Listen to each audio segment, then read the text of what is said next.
Live. I'm doing something that I've actually never done before on Chess, which is I'm playing classical chess.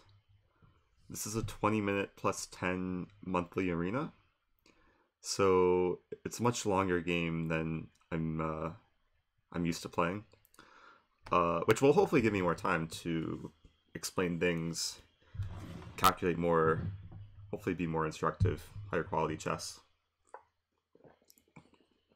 So White is currently playing my opening, which I can't complain too much about.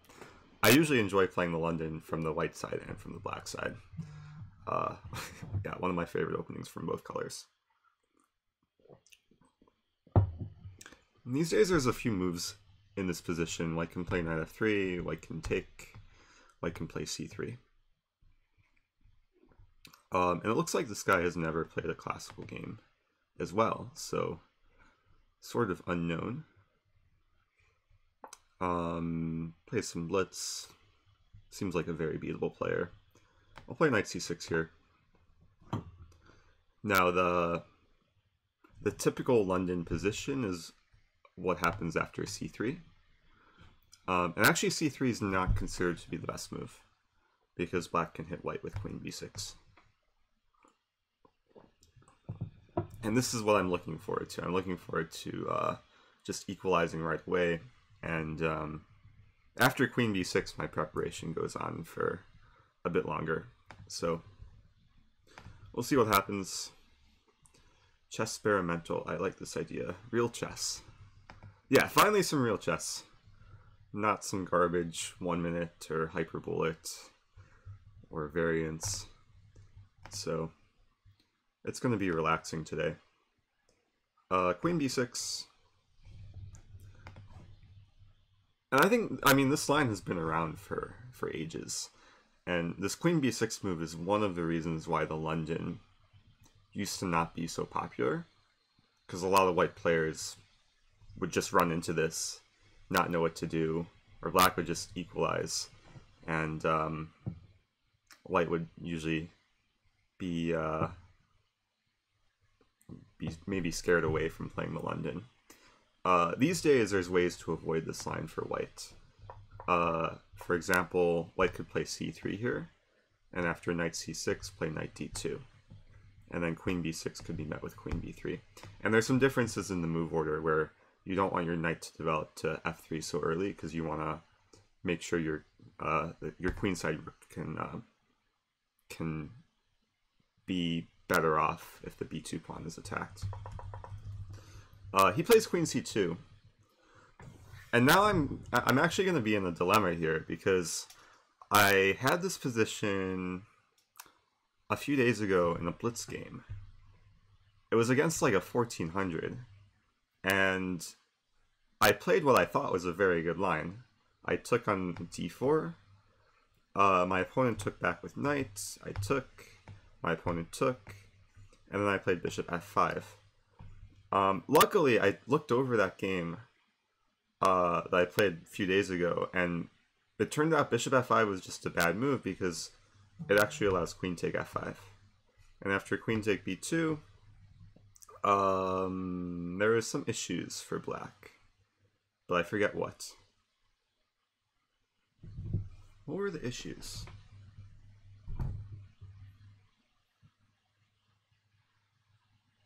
I know bishop f5 is risky in certain situations, where I could end up winning the rook on a1, but white's queen could come back, maybe queen d3 or something, or even bishop d3. And then if queen take a1, bishop e5 check. I'm going to avoid all of that. I'm just going to play a natural move g6. Now I'm actually preparing bishop f5. I'm preparing bishop g7. And I'm trying to keep the pressure.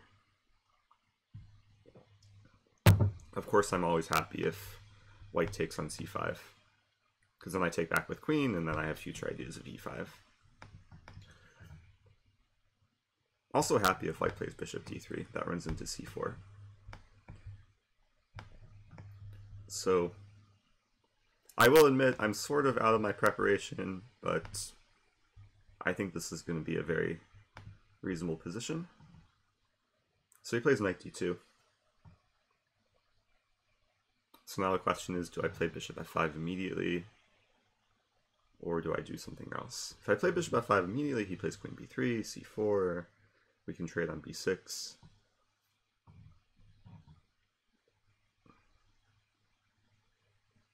That looks fine.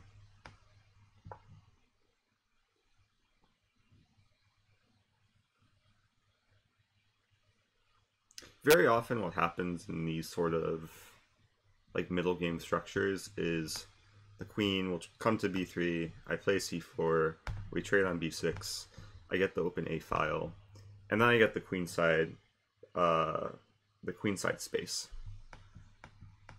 And the eventual idea will be to push my pawn to b4 and create some weakness in white's position.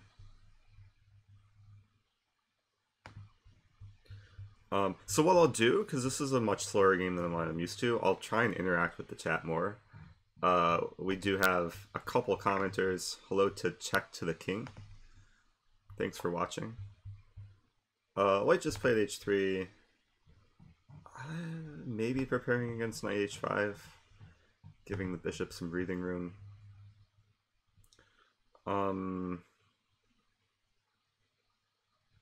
I've had this sort of structure many times before, but not usually with a pawn on g6. So I'm curious if h6 would be a good move here to prepare g5, and then play e6. Because my bishop probably wants to be on this diagonal to support a b4 break.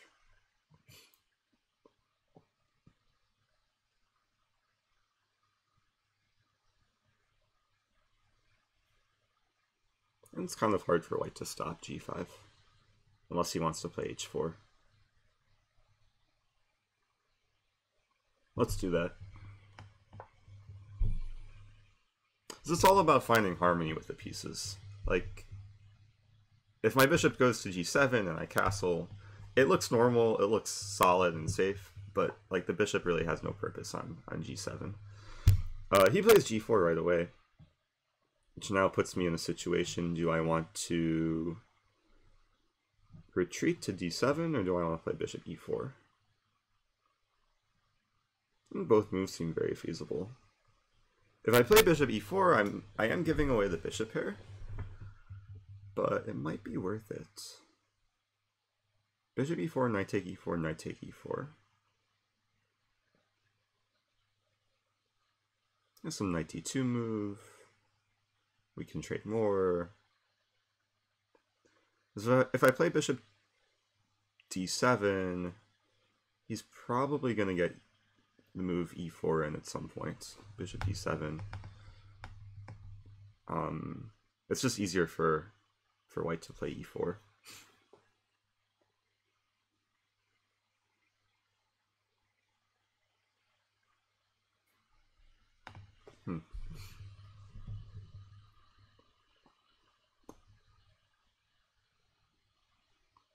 Actually not entirely pleased with how I'm playing this so far. There's already decisions to make.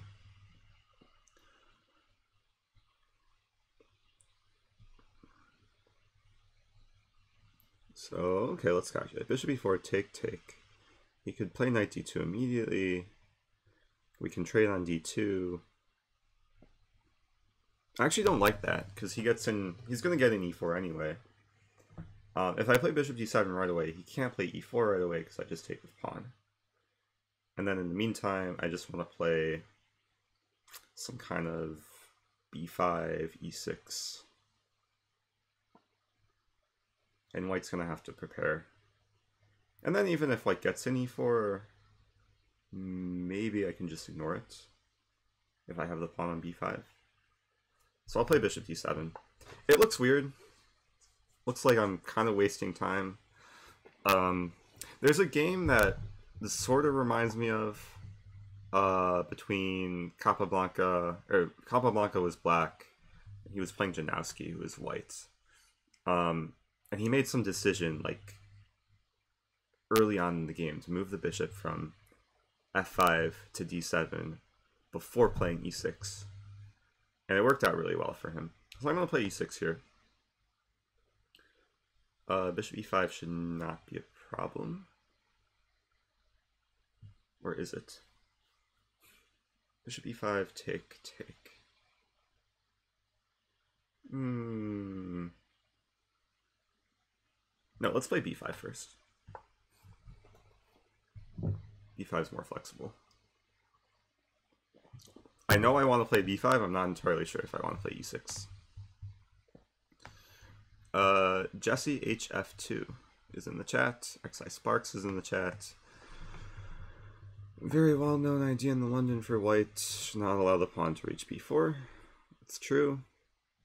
XI Sparks, it's going well. I usually don't stream this early, but I had in my schedule to stream at 11 a.m. Central Time. I think I started the stream at like 11:15, so I'm trying to stay on schedule. Knight e5. He wants the bishop pair, which I think that's okay. I can allow him to take the bishop. I think here I'll play e6. If he takes, I take with knight. He'll also take right away, but then he takes with pawn. What's going on there? Take on e5, take on e5, knight e4. Then we trade more. Take.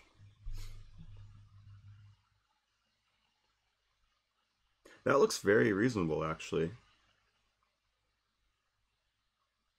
Because my bishop will just plant itself on c6.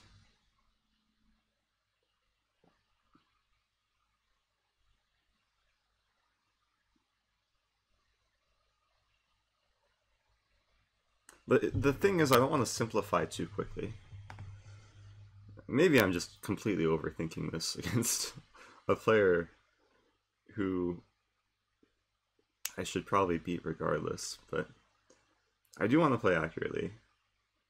So e6, take.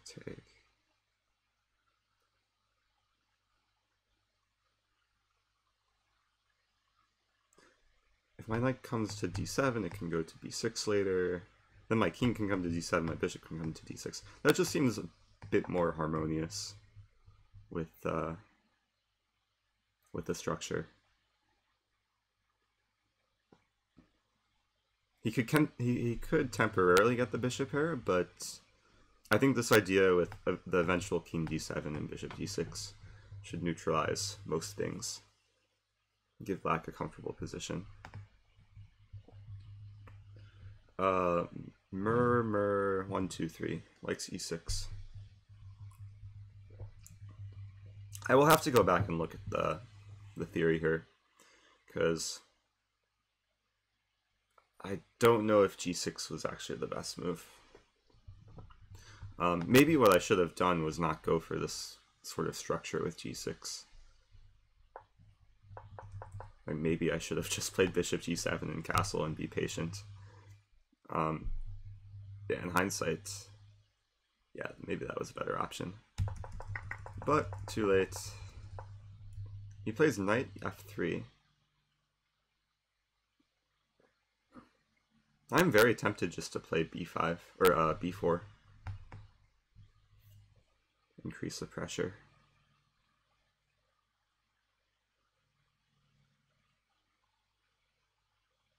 I could throw in g5, but maybe not necessary. Let's play b4. Now the one issue, one of the main differences compared to this position in more typical London middle games from the black perspective, is usually I have my light squared bishop along this diagonal, which would take away the b1 square from a rook. In this case, if the b file opens, the rook will be able to go to b1 in some cases. So he takes, which looks like he just wants to remove the other knight to e5. I'm going to take with bishop. I want to keep my pawn in the b file, because someday I might take and then try and play b5, b4 yet again. I'm expecting knight e5 here.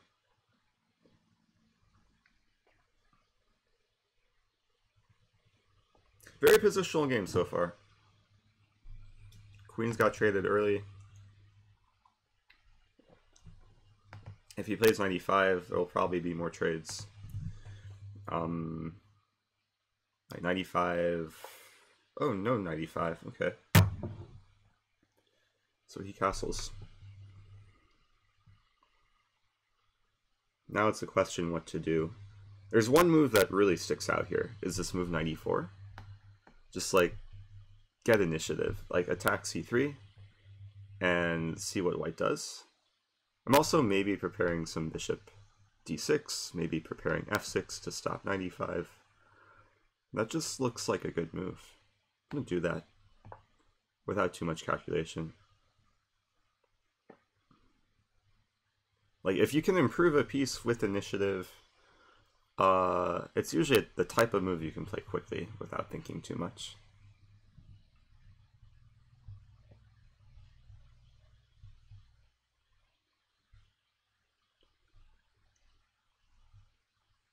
Nosy Matt.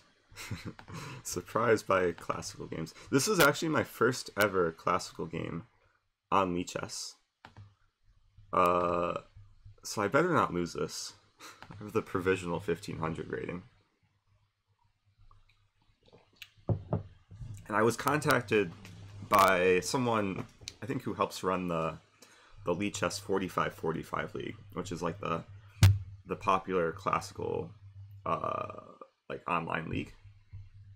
And I would have joined, but I didn't have like an established classical rating. I need 20 classical games.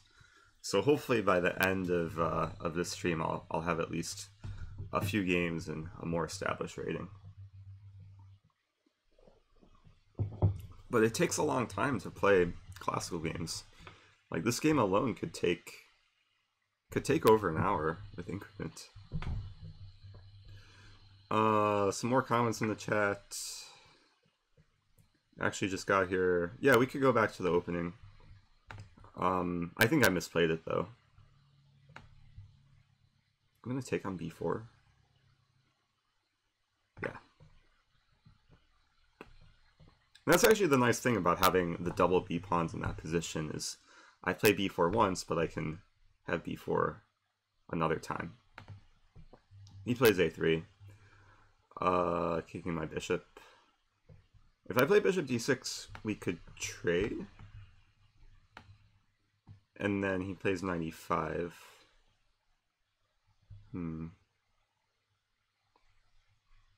So bishop e7 looks fine.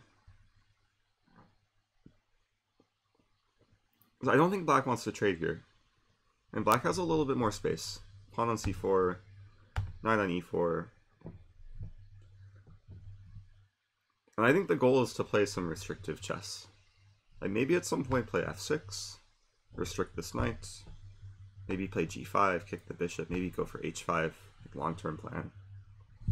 Also long-term plan of playing like b5, b4. So yeah, this is actually reminding me a lot of the structure in this Capablanca-Janowski game, where Capablanca had some structure somewhat similar to this, and he like completely destroyed his opponent by playing on both sides of the board. And white just couldn't handle like all the play from black. A very instructive game. Rook fd1 I don't see the purpose of. Maybe he's preparing knight d2. I would think trades slightly benefit white, so I will try not to trade. c3 could be an interesting move. Just undermine the pawns. If he takes, I get some mini fork.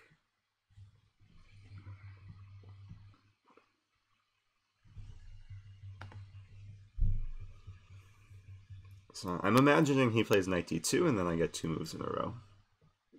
Because I have the move here. I can play b5, knight d2, b4. Probably not great. Oh, actually, b5, knight d2, knight take d2, rook take d2, and then b4. It's interesting.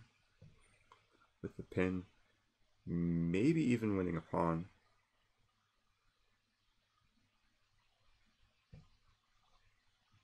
Let's say b5, b5, he plays knight e5. I could play bishop b7, and then play f6 next. Yeah, I'm going to play b5. Even though this is classical, I still have to manage my time. Like sometimes the problem with classical, you think you have a limited time, when in reality it's still a relatively quick game. So moves like b5 deserve to be played more quickly than that. Some people are saying g5 and f6, which will probably come eventually. He plays knight d2. So this is what I calculated. Like I take b4. I'm attacking the a-pawn 3 times.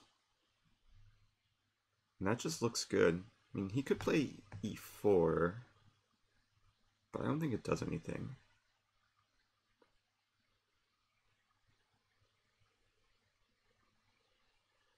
Yeah, let's do it.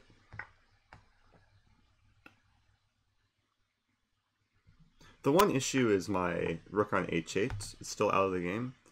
Like, when the time is right, I want to play king d7. Because right now, if I take, he takes, he's already preparing rook da2. So,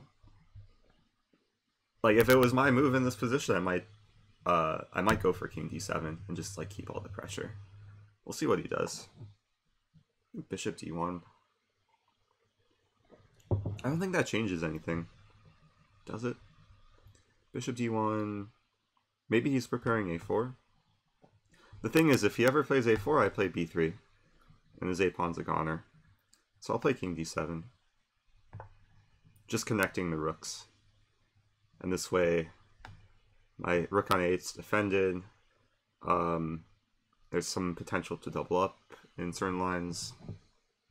I might want to throw in g5, like, very soon. Because I don't want this rook to be tied down to the h-pawn.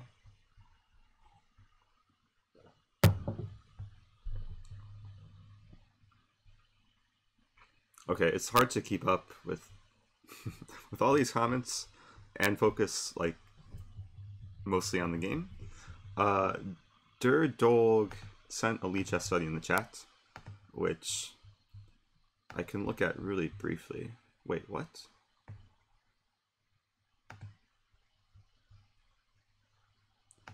Oh, Der Dog just shared the game in the chat. Okay. Fair enough. I thought he was sharing something else. Well, thanks for doing that. King g2. I don't see the point behind that. Seems like a nothing move. Seems like the king doesn't want to be on g2 either. Because there's some x-ray vision. I'm gonna throw in g5. Like, why not?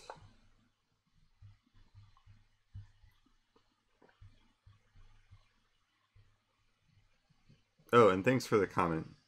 Was I saying Der Dog? Der Dolg? Whatever your name is, thank you. Okay, bishop g3.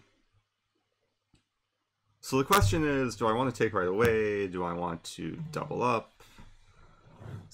There's probably some different options for black.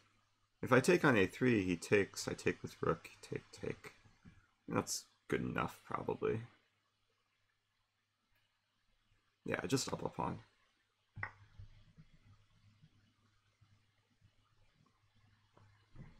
So the line I'm calculating is b take a3, rook take a3, rook take a3, bishop take a3, rook a2. I can play like rook a8.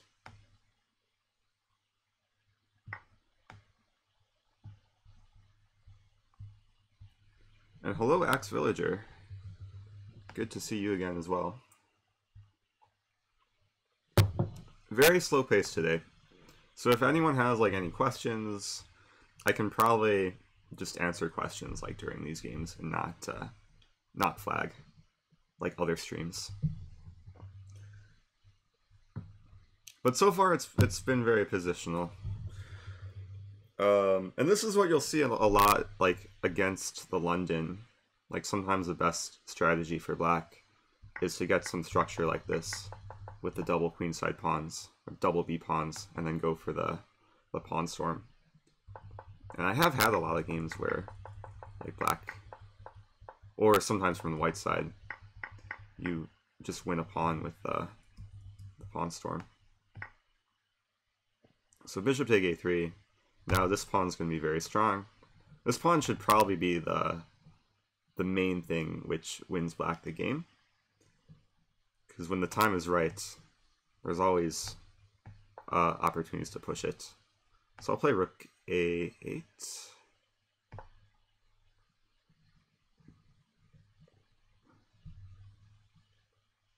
And I might just want to trade rooks. I could probably simplify a lot with bishop d6. I had a game yesterday against a viewer, against Hero, and I was like up a pawn and in some endgame, crushing, and I made the mistake of simplifying too much into some opposite color bishop ending, and it didn't quite work out for me. So I have to be careful, like, not to trade too many pawns and just get a simple position where white can defend. He plays f4, which I don't know if it has a threat. My pawn's defended on g5. Bishop c1 looks kind of tempting, but he might just take on a8 and play king f2. Oh, wait. No, bishop c1. Oh, bishop c1, take on a8. Yeah, king f2. If I take on f4, it doesn't win a pawn for black. Okay, still going to take some work here. What to do? Need some plan.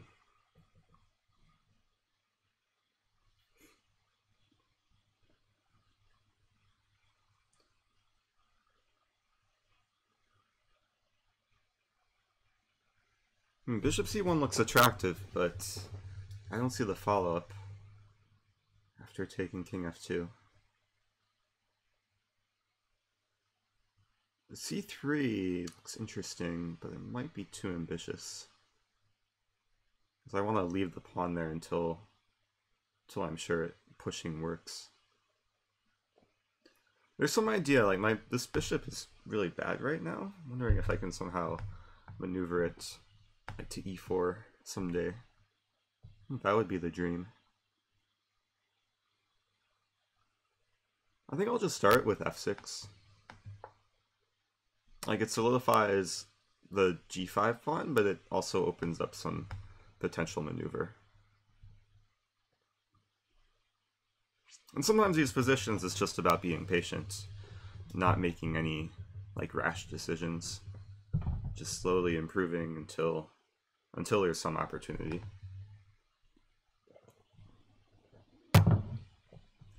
Oh, some people wanted me to go back and look at the opening. I have 8 minutes left. I can quickly show the opening. It was a London with c3, which, I mean, I started out the game very confidently. I played queen b6, and then he played queen c2, which I realized I need to do more preparation on. Most people will play queen b3, and then it's like a very standard and enjoyable line for black after c4. Queen c2 I started thinking because I had this same line a few days ago against a 1400. I completely butchered the opening and actually got a lost position around move 10 against the 1400 as black, because what happened was I forget the move order exactly, but he took with, well, maybe he took with e pawn. I played some bishop f5 move. Then I looked at Stockfish after, and like it completely refuted bishop f5, because queen take f5, take, and this is going to be one of the lines I'll have to go back and look at, because it does get really complicated. So I decided to play g6, but then I kind of mixed up plans and I played bishop f5 maybe too early, and we got the structure. So anyway, it's my move. He plays bishop c2. I wonder if he knows that I'm streaming. If I refresh the page, does it show I'm streaming? Reload. Oh, it does. Okay. So he might be watching. It's something to keep in mind.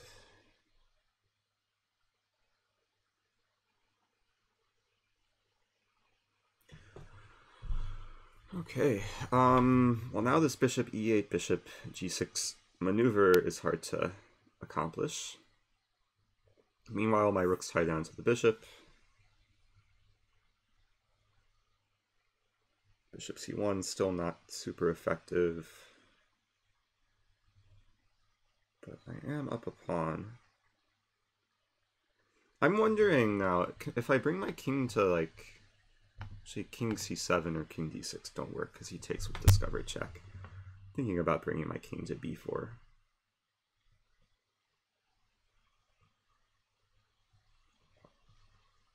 Okay, I'm going to trade. We'll trade a lot of things. I'm pretty sure I can grind him down. Because we're never getting in some obstacle or bishop ending. If we ever trade off everything, like the rooks and the bishops, then it should just be an easy winning king-pawn ending. So, am I muted? Slight overdrive from time to time.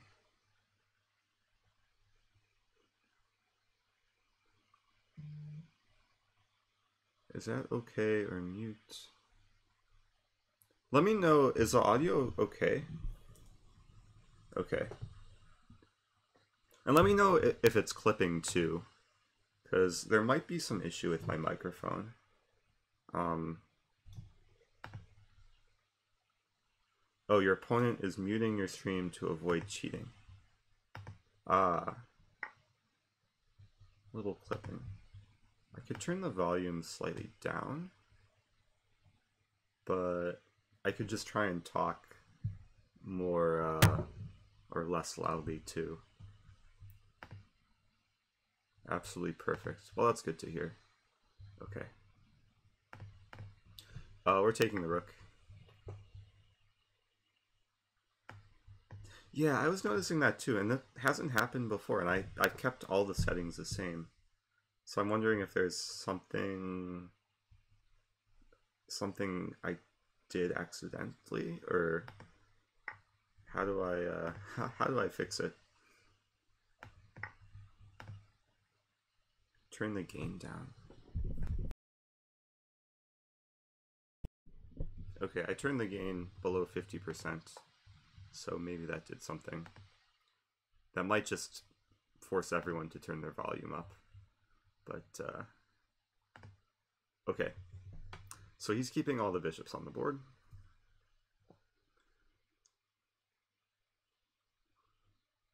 I think the goal for black is to trade bishops and not pawns. So I want to keep all the pawns on the board. Let's start with just the normal bishop c6.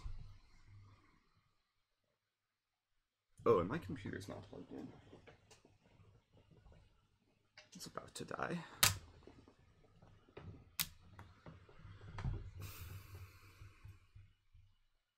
This is a 5-hour tournament. I'm probably not going to stream for 5 hours, but I was planning to stream for at least a couple hours. He plays king f2.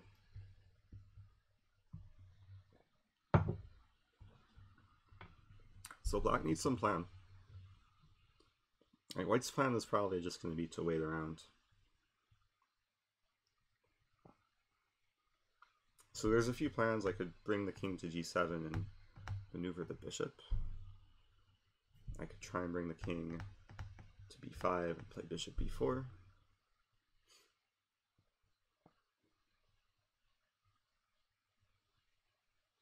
I could probably try one plan if it doesn't work and then try the other plan. What to do? How to win? I was not expecting this game to be so tough. It's only the first round.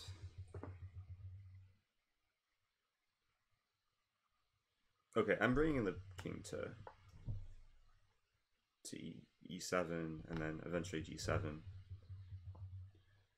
Because then if I think if we can trade off light squared bishops, then The dark squared bishop ending should be very close to winning.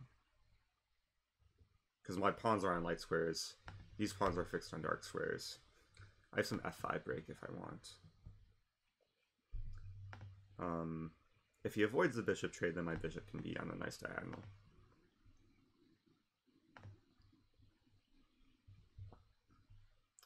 So, yeah, some people are suggesting moves in the chat. I'm going to try not to look at the moves until the position happens.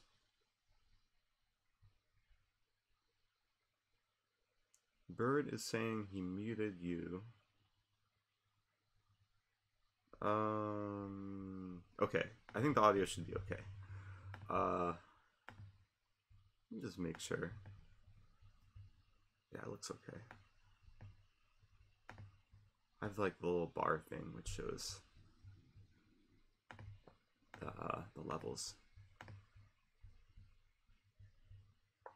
Just resign. Okay. I think it's time to stop looking at the chat. He plays bishop a5. I don't know what that does. Let's keep going along with the plan. Oh, Bird. Oh, Bird's my opponent. Ah, I see. That all makes sense now. I was like, who's muting me? Okay, so he's not listening to me. I'm sure he'll listen to, or watch the replay of this or something.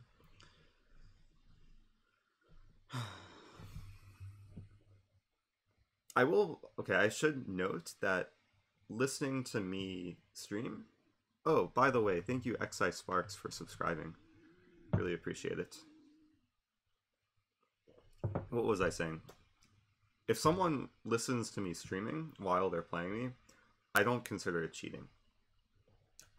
Usually when I explain the position, explain the ideas, I'm making the assumption that they're listening to me. And with that, I will be careful about certain things that I say. Okay, so White's just waiting. Like, with this plan, even if he sees it, or if he knows that it's coming, it's going to come anyway. And in a position like this, I think I can say anything. And, yeah, it's not going to affect how the game proceeds.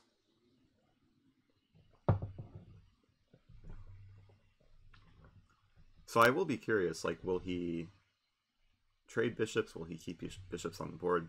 If he keeps bishops on the board, I might just plant the bishop on e4 and then walk my king all the way back and play bishop e4. This could be a very long ending.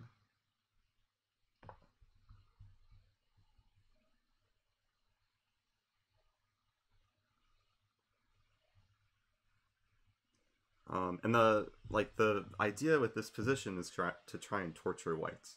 Like, we want to create moments where White has to like constantly defend. The problem is this could also be torture for Black, because it's always Black who needs to be thinking about like the next ideas, and sometimes it's easier for White to just like wait and wait for whatever idea Black is trying. But okay, I finally have allowed some decision. He avoids the trade. Let's play bishop e4. I'm wondering if I can't just play like bishop a3 to b2 and push the pawn. Just control the 3 squares. Only 3 squares away from queening. It's not that far. But yeah, thanks again, XI Sparks. Probably the first subscriber of today. And I don't think I had any yesterday, so thanks again. He plays king f2. I was expecting king e2. Oh, but king e2, bishop g2. Aha. So his king is maybe stuck. Okay, let's improve my king.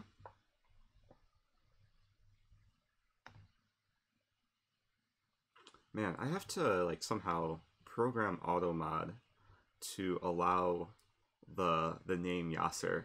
It's like it seems like every stream someone mentions Yasser, and Automod blocks it. I'm sorry for that. Yeah, push him, baby.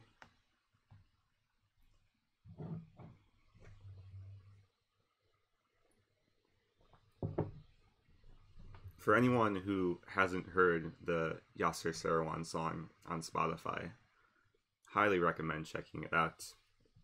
I'm sure someone can provide a link in the chat. Now everyone's saying Yasser and getting blocked by Automod. I don't have time for this. Bishop d1. Okay, keep moving the king. Like in a practical situation with increment, Black wants to play quickly, gain time, and then save time for later to actually think.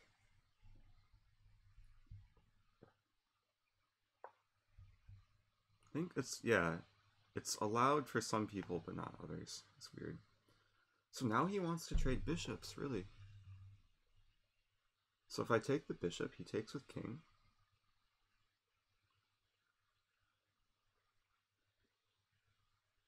And then it's all about the queen side. Can I march up the c pawn?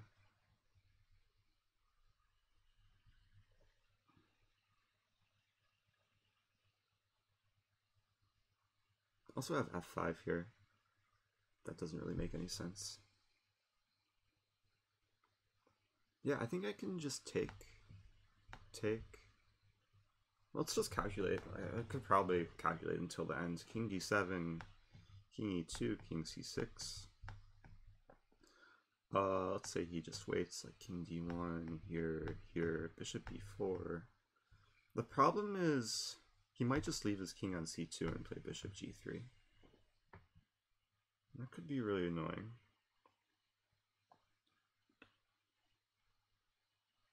And how does black make progress? I have to somehow target e3.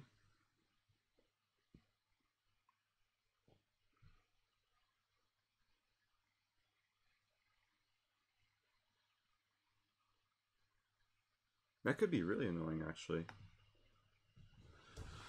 Oh, maybe I can't trade bishops. King goes to c2. f5 doesn't really do too much. Actually, f5 does a lot. f5 makes a passed pawn.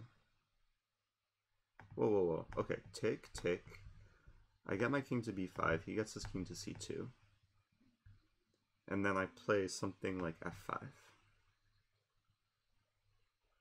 Idea of f4, and then if I make two passed pawns, it should easily be winning. It would give him a passed h-pawn. But d4 is also weak. That's gotta be good. Let's take king d7. Yeah, I forgot about this f5 idea.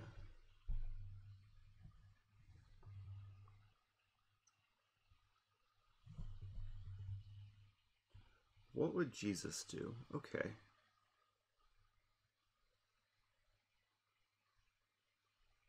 I'm gonna stop looking at the chat for a moment because this is still a little unclear.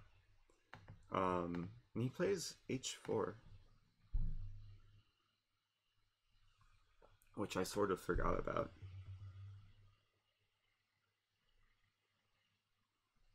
Can I take and play c3, king e2? Maybe it doesn't work. h4 was a good move. c3 immediately also probably doesn't work because just king e2. Wait. c3.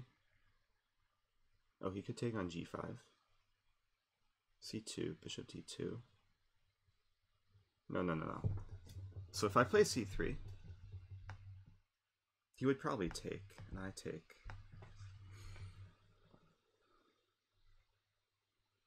And the h-pawn's probably too weak.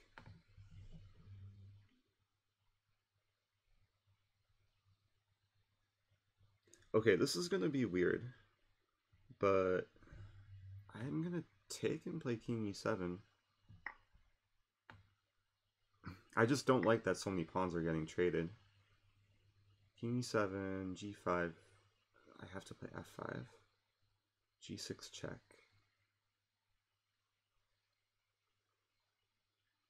Whoa. No, that should be okay. If all my pawns are in white squares. So he has e4 in some situations.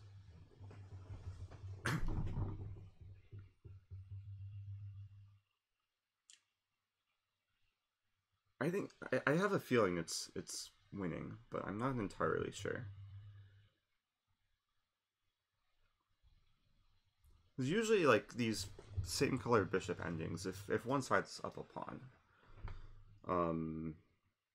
it's enough for a win. But he has this e4 move, and then the more pawns that get traded, the closer he is to a draw. But now the issue for him, I have this idea of bringing the king in. Also, can I play c3 here? c3, king e2 still. Doesn't work. Wait, then I take. Whoa. z4 mistake. c3.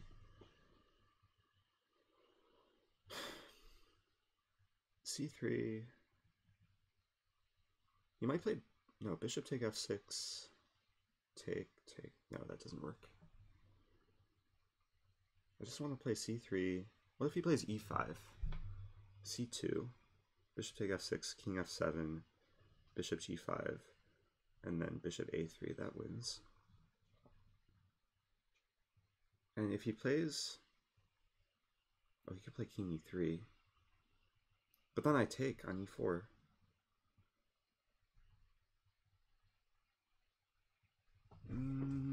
King f7 is a simple move here, but I'm gonna play c3.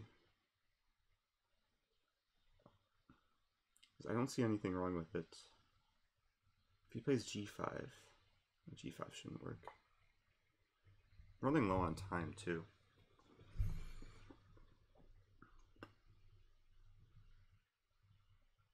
But the whole point is that his king is currently helping defend the e-pawn. But his king also is now tasked with trying to stop the c-pawn. That move I forgot about. Or that move I just unconsciously rejected because c2 and bishop a3. This is winning now. Maybe there was a better try there for white.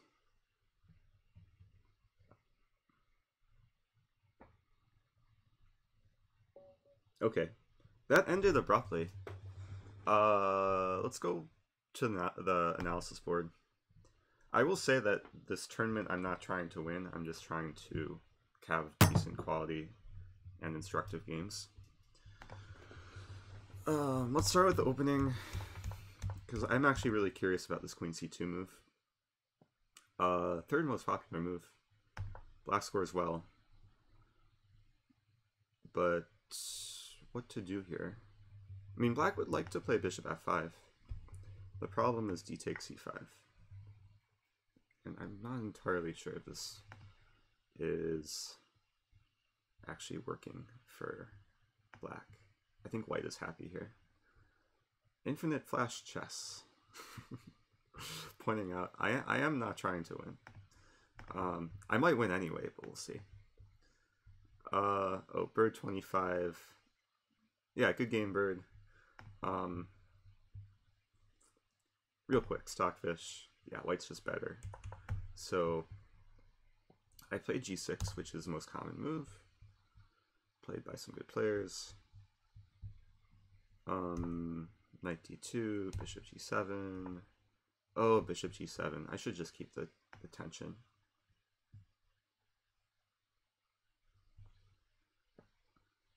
Does stockfish agree? Yeah, bishop g7. I kind of forgot that if I play bishop g7, I'm leaving white in a situation where it's not easy to like play a reasonable move. Like he would like to develop the bishop to d3, but then I can play c4 and bishop f5. And if he develops the bishop to e2, it's a bit more passive. Good morning, Mo2 Man 007. So yeah, I should have probably just waited to play bishop f5. I am curious about this line though, because take, e take, and then bishop f5. For some reason I thought Stockfish was saying that's bad for black. Oh no, it was with knight take. Knight take d4. Wait, what? e5? Knight take c6? Oh! So the game I was thinking of that I had a few days ago, I had this position. I didn't even consider e5. But e5 is just like crushing because I take the bishop. And this knight's still attacked. And e3 is attacked. Okay. That's cool. Hello, I am the real MC. Nice username. Let's just see what happened like later on. Because it was a little bit uncomfortable. Like h6 was kind of slow. But I mean, I think it was still probably easier to play for black because this is a very clear idea. Oh, and white already made some inaccuracies. Whoa, Stockfish being so strong and so computer-like. I don't think anyone would consider b takes c3. Because you're so inclined to take the knight. And what if b take? Bishop take, huh? So it would be similar to what happened in the game.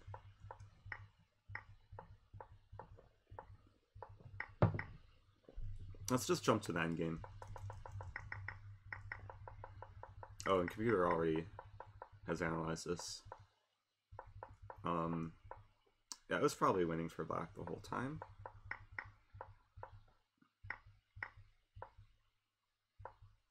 There's a funny line I was calculating here where if white plays g5, f5, g6 check, king f8, bishop f6, it looks like white's getting some counterplay. The problem is that all these pawns on the light squares can't be attacked. And I would just play king g8, and then the c pawn is super dangerous.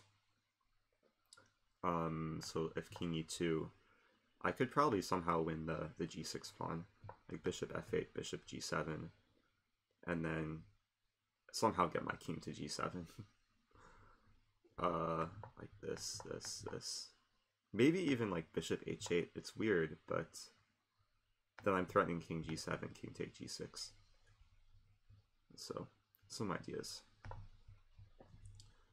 But yeah, after c3. c3 is just winning, right? Because king e3 I can take. Yeah. f5 could come at some point. Okay, good game. Bird 25. I'm going to move on. Oh, how many blunders did I make? 4 inaccuracies, 1 mistake. Uh-huh. So I missed b takes c3. Bishop take b4 was bad? What? All these like Stockfish computer moves. Best move was g5. Really? C take b4? Oh, come on. g5 and bishop take b4 are like very, very similar. Okay. Maybe the computer didn't spend enough time on that. Now it's saying bishop take b4. Sometimes you can't always trust Stockfish with these like game summaries. Yeah, you actually have to look at like the specific moves a bit closer.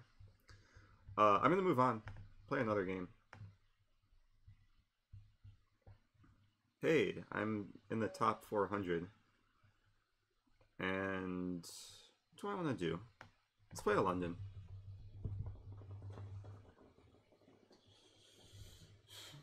I apologize for the people who might be bored by the London, but this opening is really exciting for me. And maybe, okay, this guy's here. So bishop f4. So we're 2 for 2 on the Londons for today. And he plays g6, so this will not be a typical London. This is going to be what's known as a berry attack, where he's attempting to play King's Indian, but it's not quite King's Indian because I haven't played c4, and it's actually more of a perk. Now it's kind of a weird perk because my bishop's committed to f4, but it's just a different type of opening. The idea for white is to castle queenside, and in many cases go for like the early bishop h6, like f3, kind of treat it like some sort of dragon Yugoslav. The fuchsia, you misspelled perk. It's spelled like that. Actually, in Russia, or in most countries, they pronounce it Pirts. Like, the C is not pronounced like a K. So he plays knight d7, which looks like he wants to play this e5 move. So, yeah, why not knight f3? Just preventing e5. Very multi-purpose. Control the center. And yeah, just prophylaxis. Like, if black's main idea is to play e5, it's actually not that easy to get in with white having three attackers on the e5 square. And there is a funny trap at some point, which I'll have to remember. I'm trying to remember this position, because I remember if white commits a knight to f3, I'm pretty sure it means that white should castle kingside. It's only if white plays pawn f3 should white castle queenside. But it's been a while since I've looked at the prep. Actually, it's been... what am I trying to say? I actually haven't done too much prep in this line. Maybe I looked at like 1 or 2 lines from this position. I'm going to play bishop c4, because it's just a normal developing move. And it sets up like a kind of dirty trap, which maybe he'll walk into. I'm not going to say anything, because he might be watching. It would be nice to know if he had the stream muted like my last opponent, but I guess I won't know that. XI Sparks is asking, when do you trade dark squared bishops? Oh, so when do I play bishop h6? Not right now. I want to complete development and then decide. Like this idea with bishop h6, it's going to be present in the position for a while. Now in other lines, if I castle queenside, bishop h6 usually comes pretty quickly because it would be a much sharper position. But this position might actually be a lot more positional, where it's just about trying to get a central bind and restricting black. And if that's the case, I probably don't want to trade pieces. c6 looks like a useful move. It has a couple ideas. You might want to play b4 or b5, even b5, b4.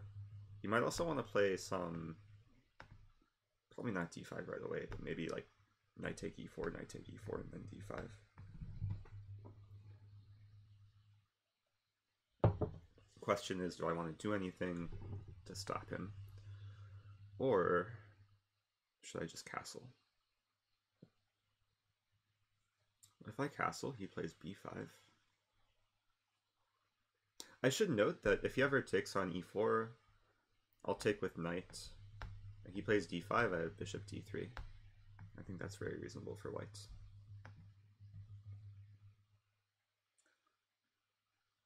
So I castle, he plays b5, I play bishop b3, he plays b4.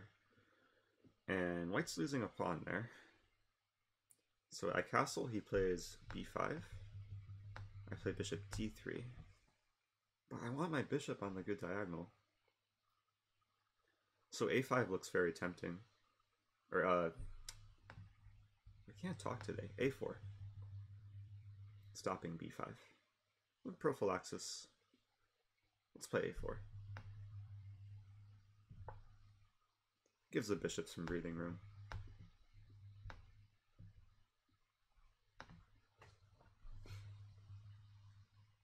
Now, I guess I'll go ahead and say what the trap was, because I don't think it's ever going to work anymore.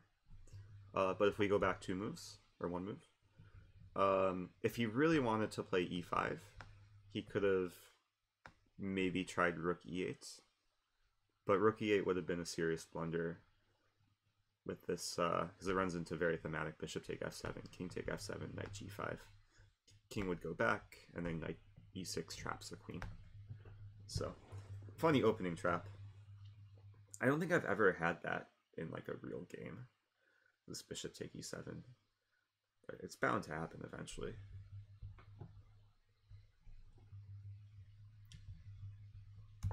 So he's thinking, so far I've played 2 somewhat important prophylactic moves. Knight f3 stopping e5, and a4 stopping b5.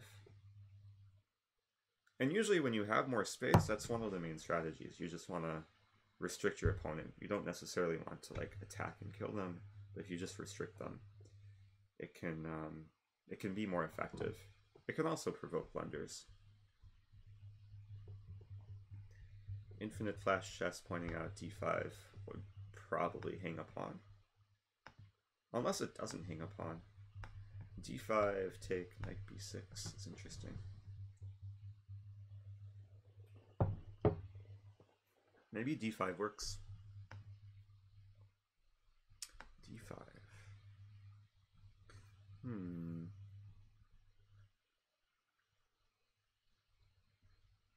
d5 take knight b6, bishop b3. I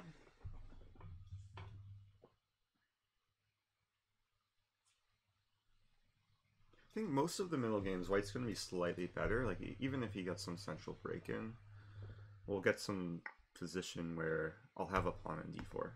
Like this line. Like I'll take... I assume this is okay. Maybe I moved too quickly there. Maybe I should have considered bishop take f7. I was just pretty set on d5 and then bishop d3. I will think here. I should consider the options. So I'm imagining some position like bishop d3, he takes, I take, knight f6, bishop goes back to d3. And like the pawn on d4 gives white slightly more space. So it's just a middle game. Like stuff, more interesting stuff will happen from there. I don't know if there's any other move to consider. I mean, bishop take d5 just gives away the bishop pair. Knight f6 is dumb. Yeah, what else to consider? Yeah, let's just play bishop d3.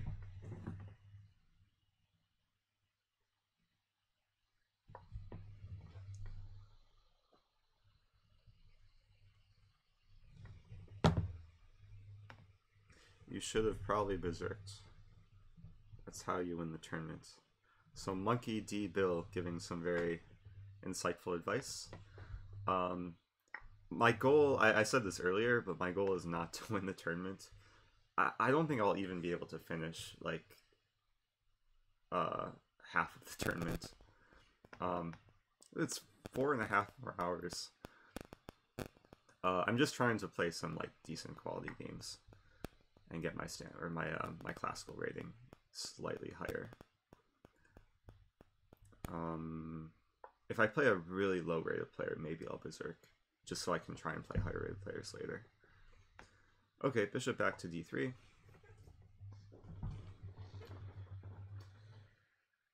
So it's a middle game position. I'll castle very shortly.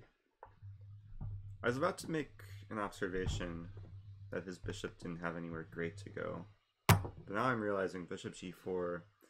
I want to play knight e5, But I can't play knight e5 because queen take d4, I think. So this could already be some issue for white. And like the other move I want to play is c3, but then he can take. My pawn structure is kind of bad. So what do I do here? Bishop e2? Bishop e2 looks really passive, but it might be the best move.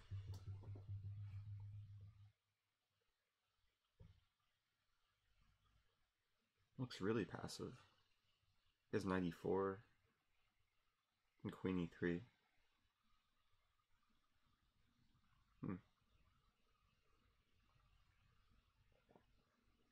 I should have probably calculated this from the time I took on e4. Or even when I played a4, see the follow-up for black. If I play bishop e2, he has knight d5, he has knight h5. But I think I survive.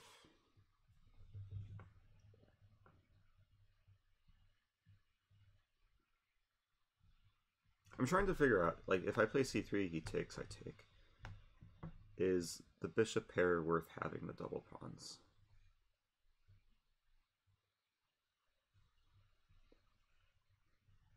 I don't think I like that. Also wondering, can I sack the d pawn in some lines?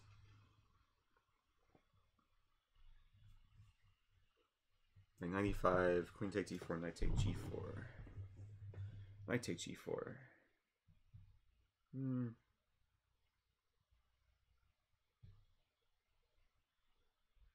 The only reason why I'm reluctant to play bishop e2 is because it looks ugly. But it might just be okay.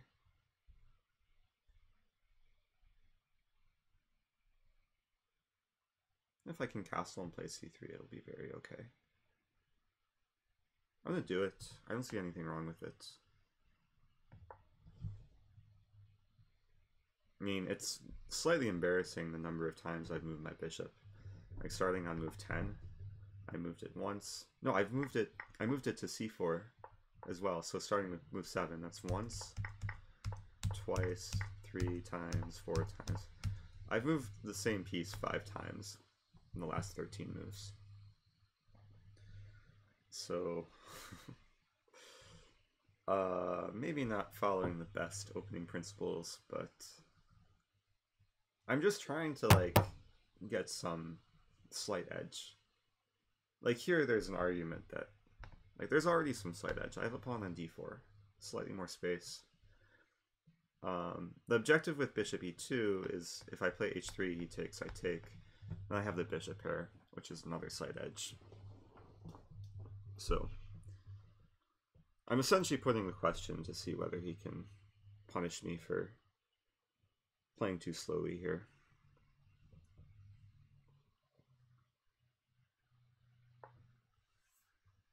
Knight d5. So I saw this, I just assumed bishop to g3.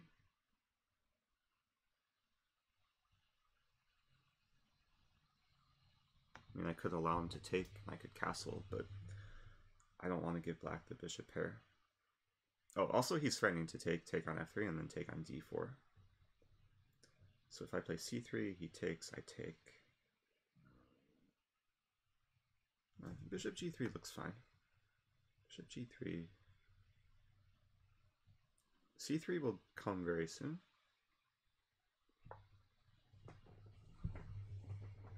Like a move like queen b6, I can play c3. Try and dampen the power of this bishop. I also have c4. I think c4, c5.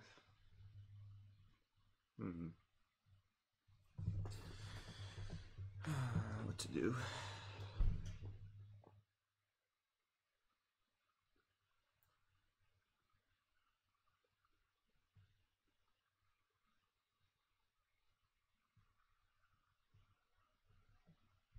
c4, positionally it looks weakening because like then d4 will be harder to defend. I mean the whole idea is to like make the knight awkward. I could play knight b4. But then probably a5 and I win material. So c4, knight b4, a5. That looks good. So c4... The knight doesn't have too many more options. If knight c7, I have a5. So is c4 forcing knight f6? Because if it is, actually knight f6 might be a fine option because he's threatening knight e4. But then I have time to castle knight e4, queen e3.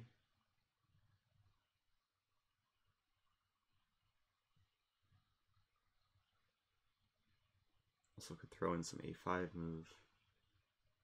It's a question, do I want to be aggressive or do I want to be solid? And I think the way I arrive at the conclusion is to just calculate this whole scenario of c4. c4, knight f6. So I'm realizing if he moves a rook to d8, the queen could get stuck with a5.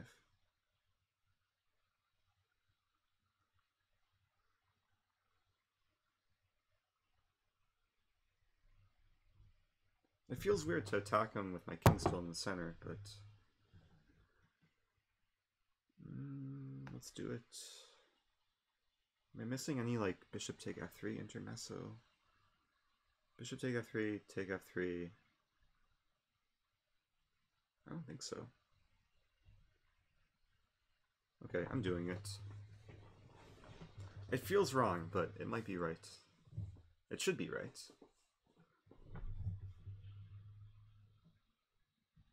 That's the thing. If you don't see anything wrong with the move, you play it. If there is something wrong, you learn from it. But I'm pretty sure knight f6 is forced.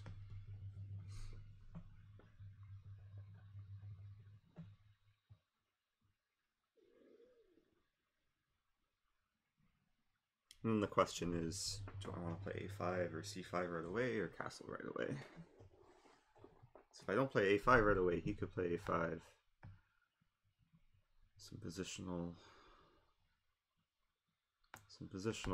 weakness on b4. I am making an effort not to look at the chat, but just because there's so many comments to keep up with and I'm trying to focus on the game, I don't want to offer a draw. Oh, how that happened there. Okay, so he plays knight f6. I'm also not looking at the chat because people might be suggesting moves. I don't want to get any bias.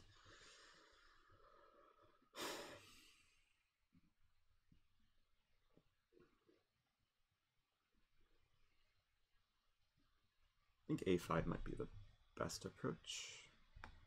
So if I play a5, he plays queen b3, I play rook a3. And the queen's trapped. Meanwhile, the only move is queen d8, which is a very good sign.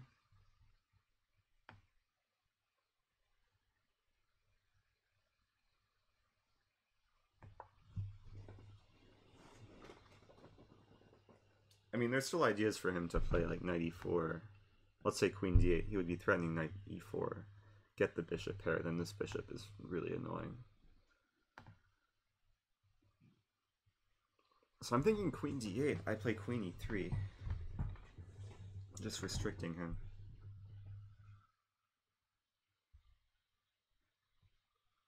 Queen d8, queen e3. What does black do?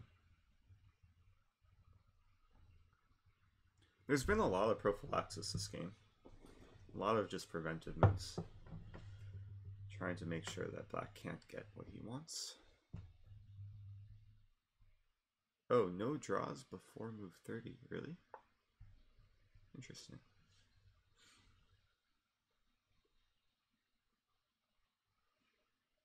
So I could play queen e3. I'm also looking at h3. But h3 might just run into knight e4. There's also the exuberant queen f4 That looks too exuberant. Play queen e3. Still not castled. It's move 17. The problem for black, like, he didn't want his knight to go back to f6, and he didn't want his queen to go back to d8. The queen is blocking the rooks from coming in, and the knight's blocking the bishop from coming in. So, I have played some weird moves, but I've made it so black's pieces can't be as productive. Knight h5 is a move that I completely missed. It might be a good move, because he wants the bishop here, and he wants to... He's actually threatening to win a pawn, I think, with like taking everything and then eventually winning d4. So the first move that comes to mind is just bishop e5.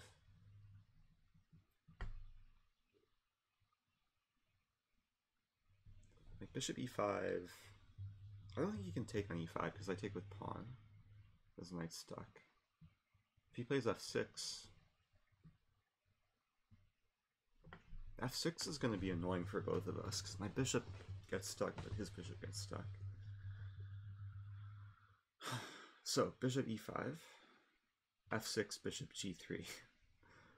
Then he could play f5. I move back to e5. It's such a weird line. But I think it's okay.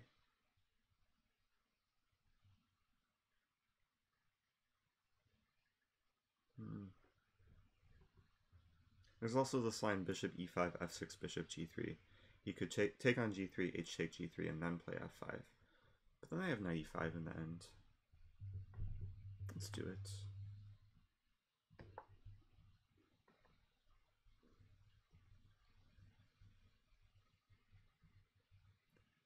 Yeah, I'm not sure if this guy will follow the Ben Feingold rule of never play f6, because f6 is a reasonable move, but I don't know, maybe he'll play something else. Chess Experimental was asking how about bishop h4. I didn't even consider bishop h4. Probably because... Actually, why? Because black could take and then take on d4. I needed to defend the pawn.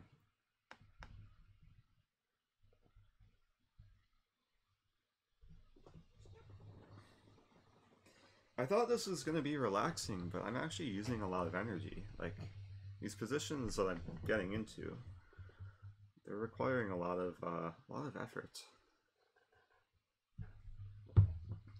Let's check this guy's ratings. From Chile.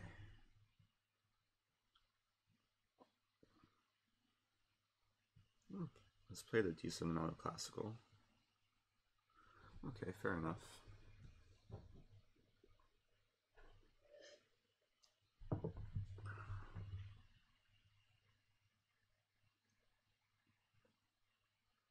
Yeah, maybe somewhat of a critical moment for black, because whatever choice he makes, it's going to be committal. Like f6. If he plays f6, pawns can't move backwards. Then he's either forever locking in his bishop, or just like weakening the king side if he does go for the eventual f5. If he doesn't play f6, I guess he could just ignore everything that I'm doing. I should probably stop talking. He might be listening to me and just want some ideas. So I'm gonna be right back. I'm gonna get some juice. We'll see what he does.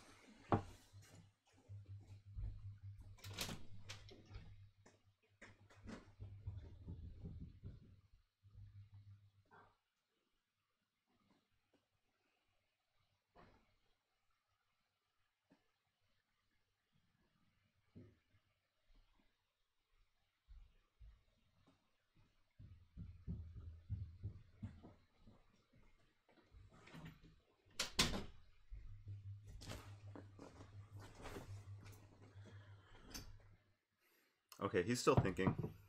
It's a good sign.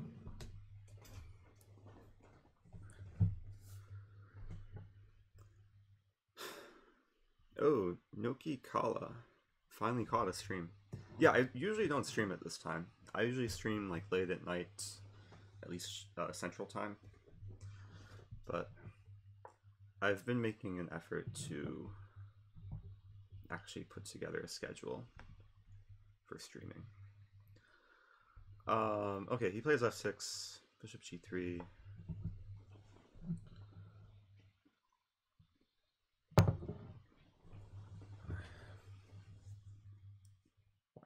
So I think f5, originally I thought f5 was a critical line with the threat of f4. But f5, bishop e5. Man, I've been moving the bishops a lot in this game. I'll definitely want to go back and look at the opening, because I have a feeling I probably misplayed it somewhere. But I'm actually not sure if I've been worse yet. So he's taking. So this is one of the lines I was looking at. If he plays f5, I can play knight e5. And the knight will be very, very strong on e5. The only issue with that, if he takes on e2, I might have to take with the king to keep the d4 pawn defended.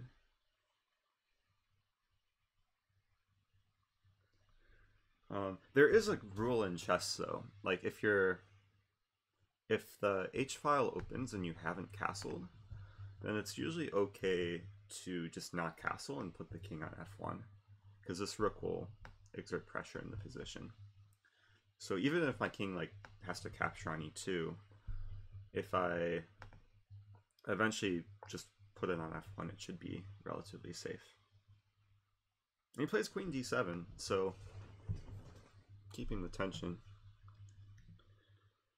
Very non-committal move. Well, now I'm tempted to castle.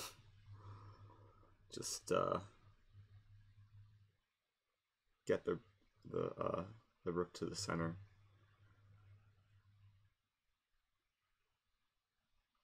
It would break the rule, but okay. If I castle, he plays f5. I play knight e5. I hit the queen, so he has no time to take on e2. I mean, if I castle, rook a d8 is probably likely, and then rook a d1. It looks okay.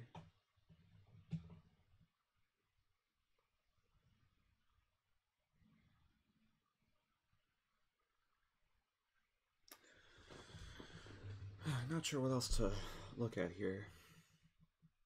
I think I just want to castle and put the rooks in the center, like d1 and e1. And then this is a problem situation for him. His bishop's blocked by the f-pawn. If he ever plays f5, then there's knight e5.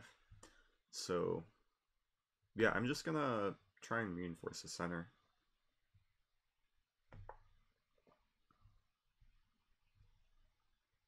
I guess there is one thing that I've maybe figured out about, but if it happens, it'll be interesting. Or he could take on f3, remove the knight, and then play f5. And then some obstacle bishop position, which might be drawish, but because queens are on the board, it could also be very sharp, where we probably both want to attack on the king side.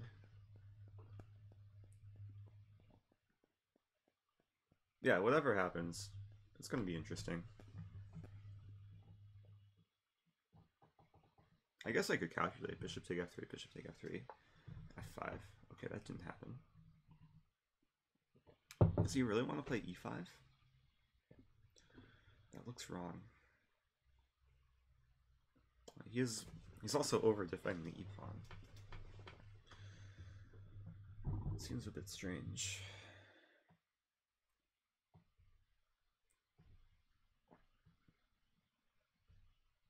I mean, debating which rook to move to d1.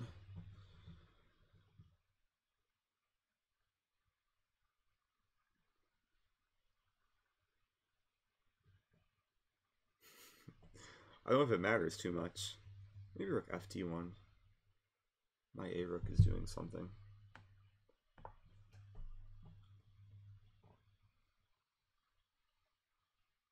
There might be some positional idea here to, it looks anti-positional, but to play c5. It does give him the d5 square, but if I can get an a6 and just destroy the queenside structure, it could be worth it. Also opens up my bishop to go to c4. And he doesn't have any knights. Like, if he had a knight to stick on d5, maybe it would be different, but... yeah, c5 could be interesting. And of course, there's also d5. Couple pawn breaks to look at. I guess c5 isn't a pawn break, but c5 would prepare the break with a6.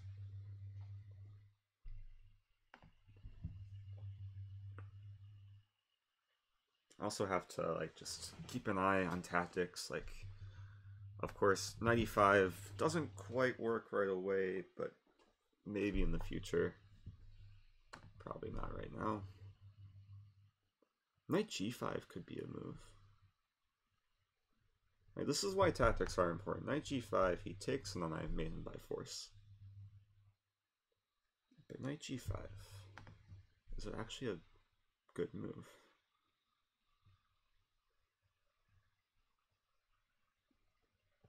Because knight g5, his bishop could just drop back.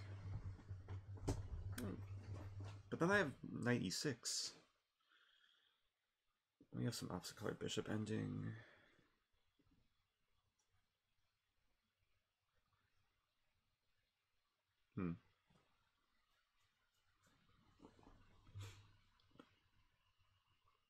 I think I want to start with c5.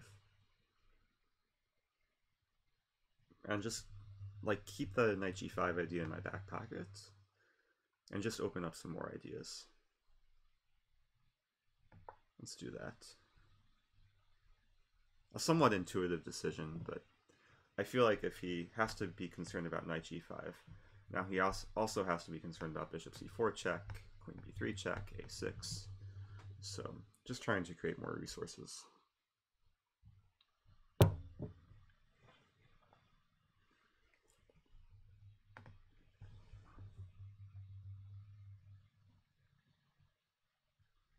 And I don't know if it's the best objective decision, but from a practical standpoint, I'm just trying to provoke some blunder from black, or some kind of mistake.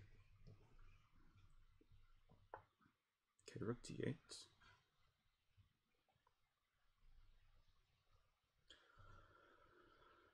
So now the issue is if I play knight g5, there's situations where d4 could hang.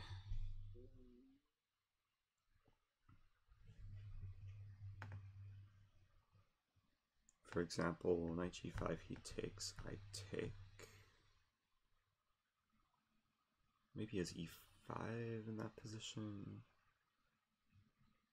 No, I don't want to open up his bishop, though. This bishop deserves to be stuck. So a6 looks nice. But a6, b5? Maybe I play queen b3 and then a6.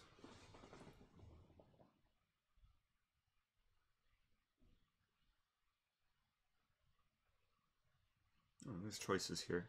There's also bishop c4. There's this funny idea, bishop c4, king h8, bishop e6.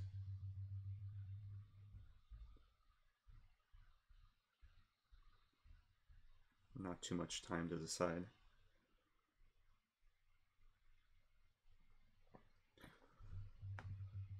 I was looking at a6 earlier, then b5, and if I want to take, I'd have to en passant. Takes with queen. I don't know if I'm getting anywhere there. Whoa, there's also some idea like bishop c4, king h8, bishop f7, go after the e7 pawn.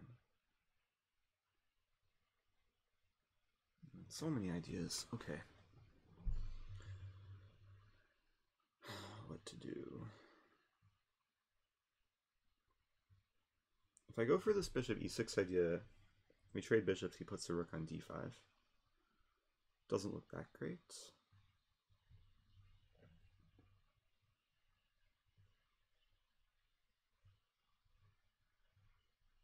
Oh, queen b3, king h8, and then a6. just hard to judge.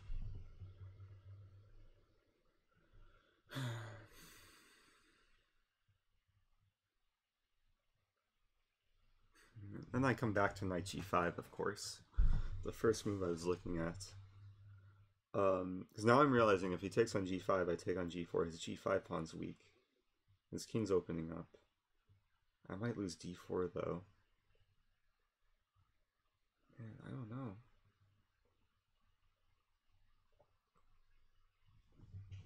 I'm low on time.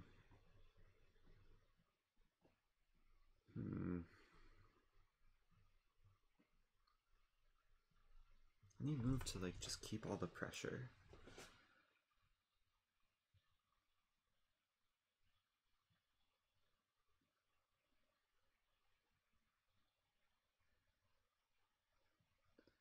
Okay, I just have to make a move.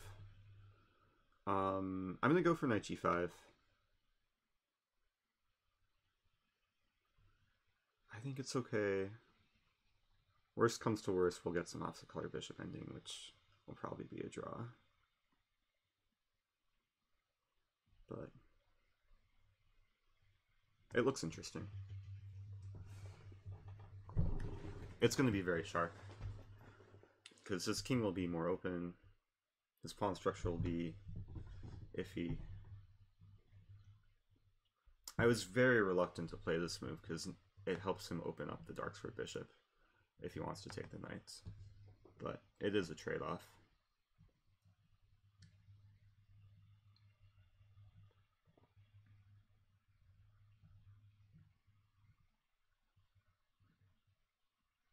I'm pretty sure he'll take on g5. I'll actually be pretty surprised if he does something else.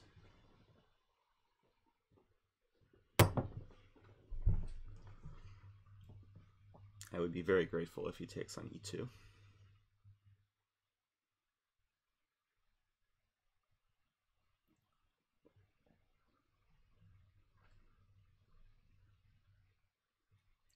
But one of the perks with having this structure, if we trade, if he takes on g5, I take on g4, rook d5 usually will run to bishop t6, so he can't really set up the blockade.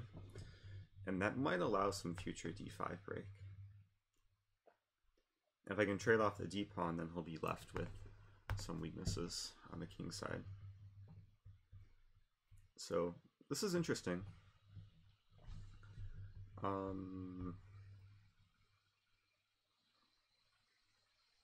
not sure what he could be thinking about here. I mean, maybe he's not watching the stream and just really surprised by knight g5. Are there any other moves like bishop? Is bishop h6 a move? So it could be. Doesn't look right though. Bishop h6, queen b3. And then bad stuff happens to black.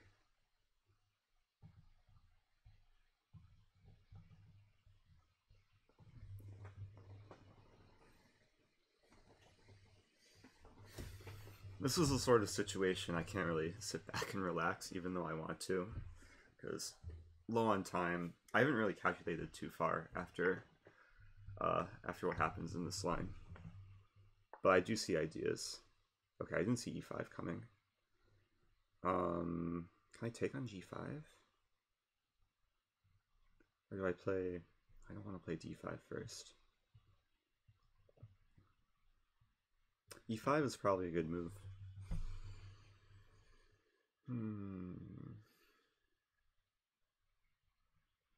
Because d5 doesn't work right away. I could take. And then we just trade everything. I could also play queen b3 and then d5.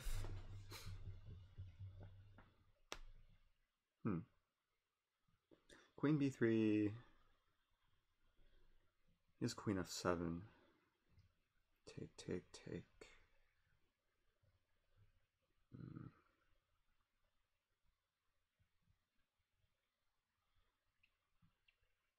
Good move. Does rook e1 work? Rook e1.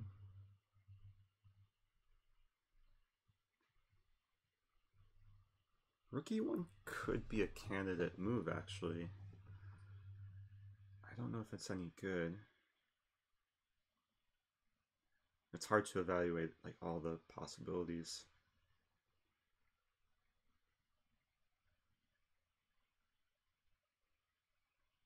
I have to move. Low on time.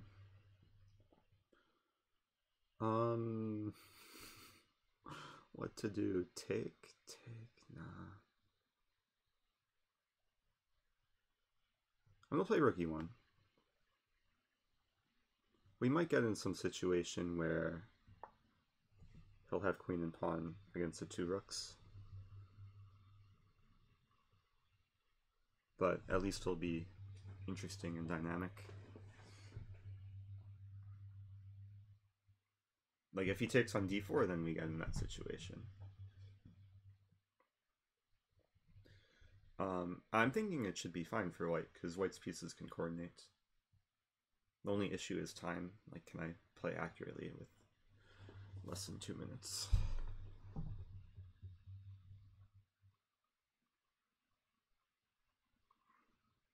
If he doesn't take on d4, I'm probably ready to take on e5 and play some queen b3 move, and then maybe go for a6. I don't think there's any rush to capture the g5 pawn. So yeah, very interesting position. He plays e4, which I kind of disregarded, but looks like an okay move.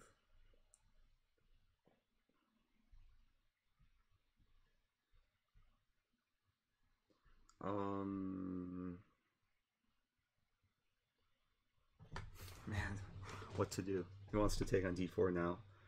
I could take on g5, bishop take, like rook a4. I just have to move quicker. Rook d1, take. Okay, I'm gonna play rook d1. I defend the d pawn.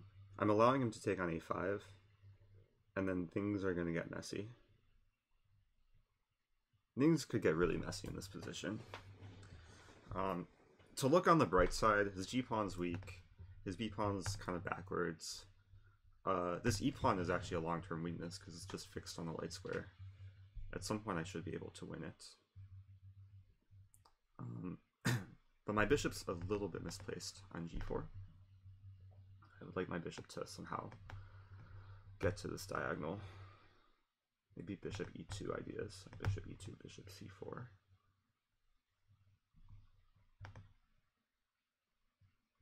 Are my king safer than his king? Okay, he takes on a5. I'm going to win the b7 pawn.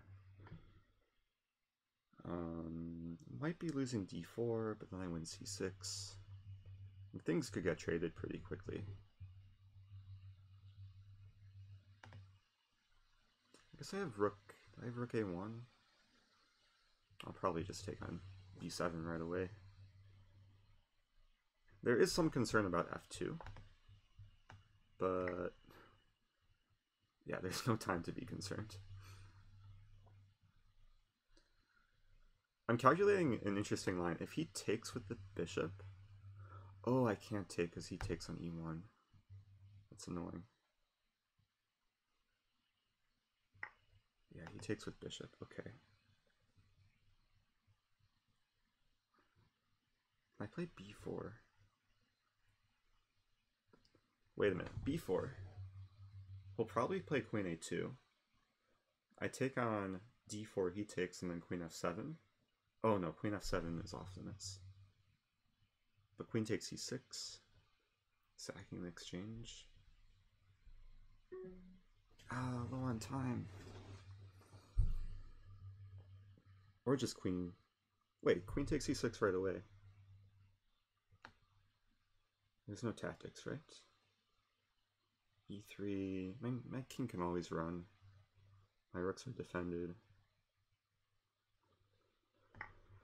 Okay. Simple move.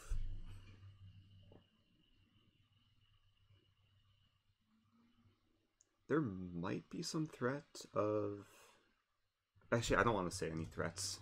He could very well be watching.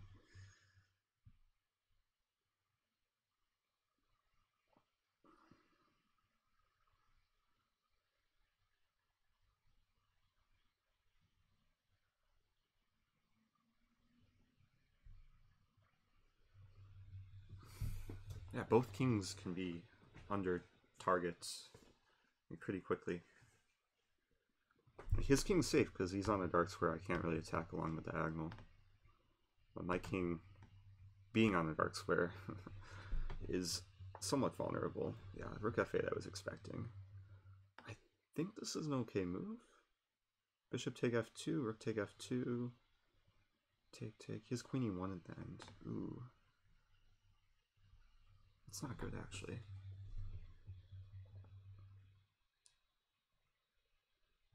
Take. Ah.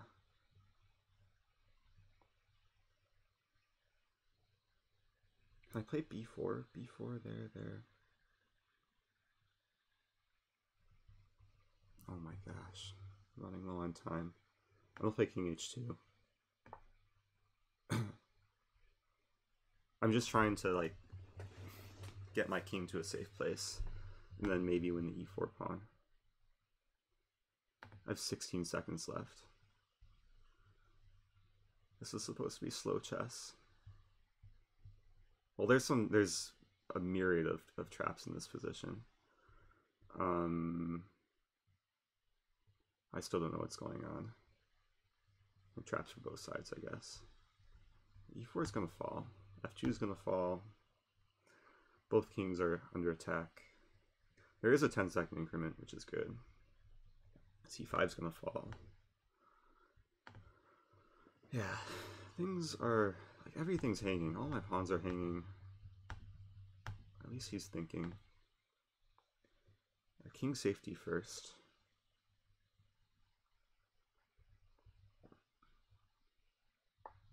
He plays e3. Let's take. I don't know if I understand e3. So he could have just won the pawn. He wants to play bishop e5, maybe?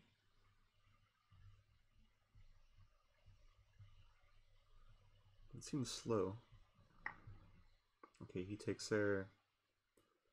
We could trade down to a very drawish ending. I don't want to trade down, but I'll do it.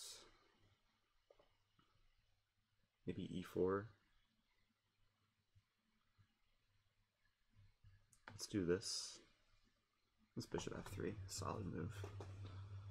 Oh, then he wins a pawn. Wait, am I up a pawn here? I can't count. No, it's equal.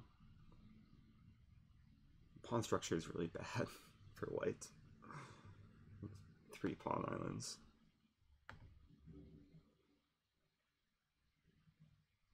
Bishop f3 was just a bad move. I should be able to hold this for a draw.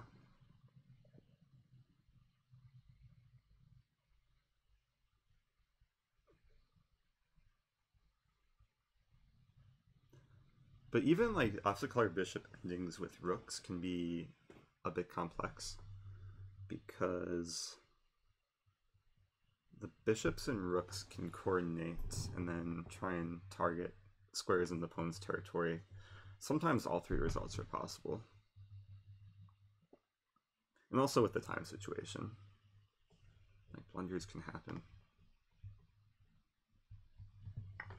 Okay. Yeah, I have to take with rook and give away that pawn. Right. If I take there... Actually, I'll take with bishop. Holding on to material. And then I'll play b3. It looks really passive, but at least the pawns will be defended. I want to play e4 next.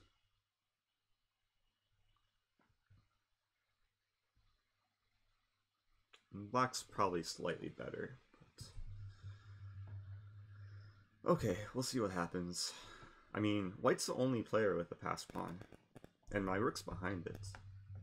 So that's something.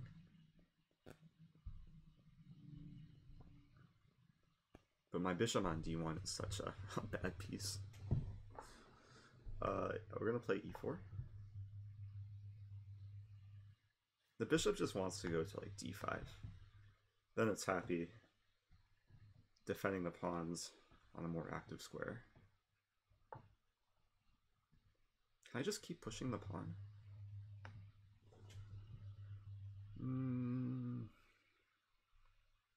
No, I'm gonna play bishop to g4.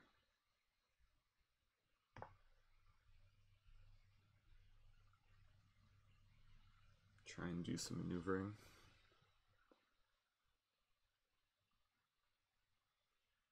Wait, I do have to be careful here though. There's ideas for black. There's ideas for white too.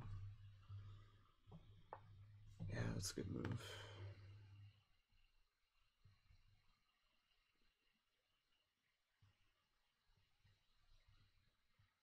I just play e5.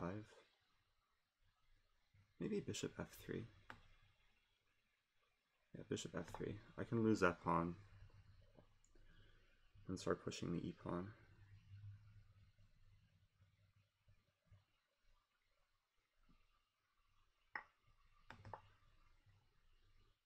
So white's down a pawn, but this e-pawn is slightly dangerous.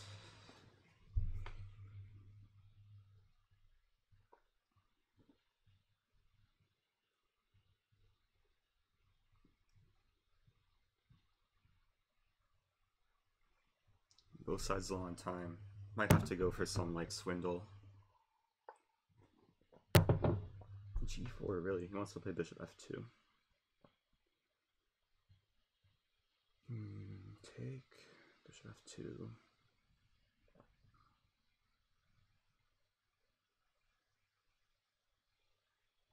Okay, I can afford to lose that.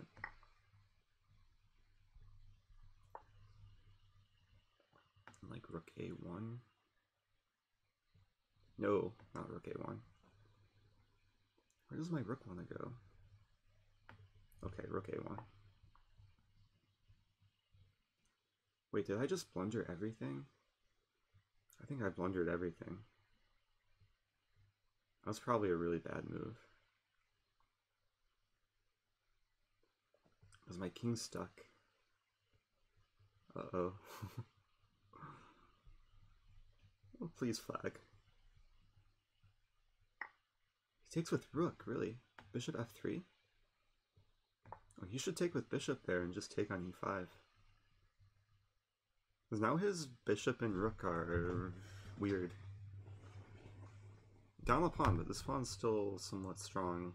If I really want to... Never mind.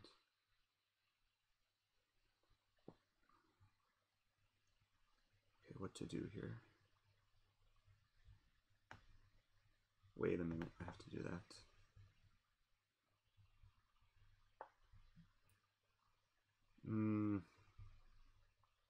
It's still awkward, yeah. Have to do this.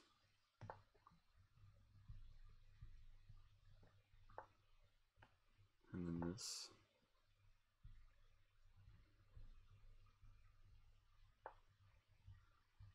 Let's attack the bishop.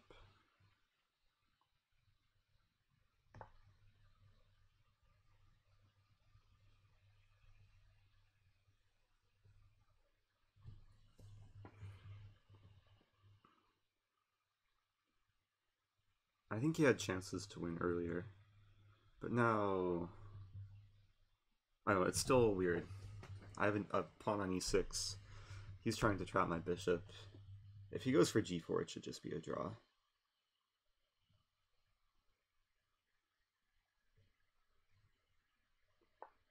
Yeah.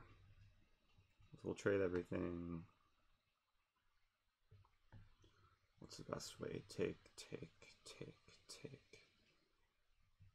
Yeah. Because this king will be cut off. Oh, he does that. My bishop's still trapped. I'm gonna cut off his king.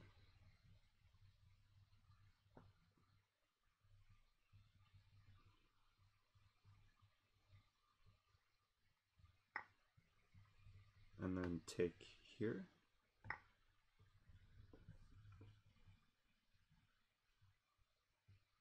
Okay, I'm not winning this, but it should be a very easy draw. He plays a5. Can I fork him? Let's fork him.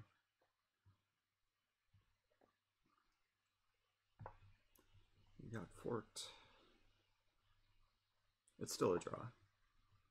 Take, bring the rook to like a2.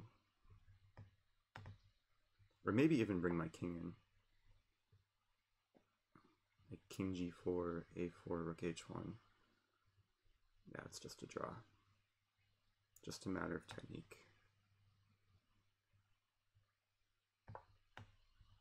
Or just a matter of not letting his pawn promote.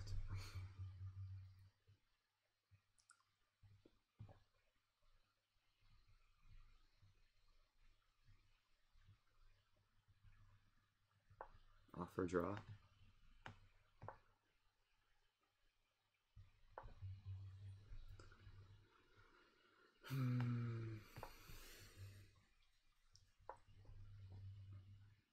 Play rook a2. Ooh, rook a2, I defend my pawn. And now I just want to win his pawn.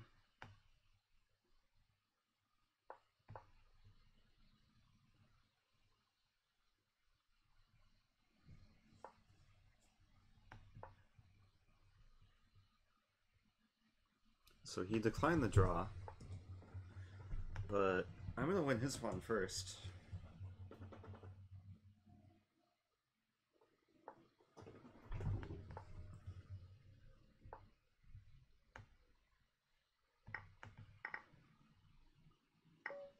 Okay, it was a draw. That would be really funny if he mouse slips like king f2 or king h2 and I play g4 and win. But let's go to the analysis board.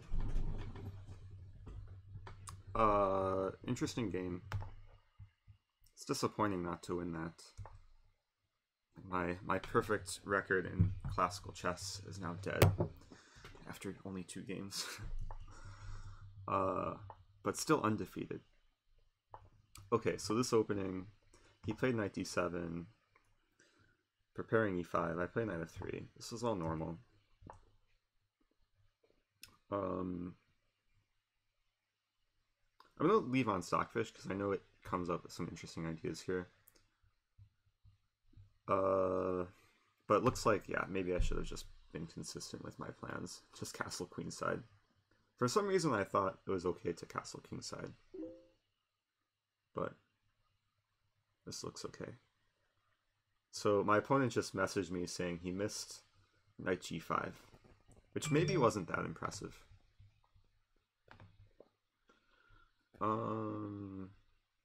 Yeah, overall it looks like it was a clean game. Computer analysis. Oh, it's still working. Okay. So yeah, maybe this line. It's like it's actually just a Dragon Sicilian, but from a very strange move order. This would be very preferable for white. But I played bishop c4, which probably is just not a good move.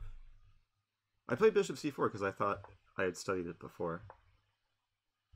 Oh, c5 here, also possible. He played c6. Yeah, it's already comfortable for black. e5 I didn't consider. There's knight h5. Ooh, e6.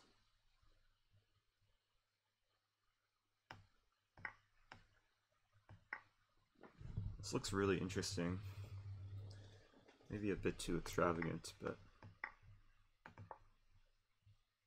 I don't know if I believe in this.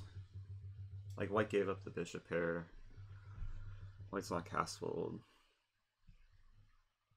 It's interesting, though. Queen h4...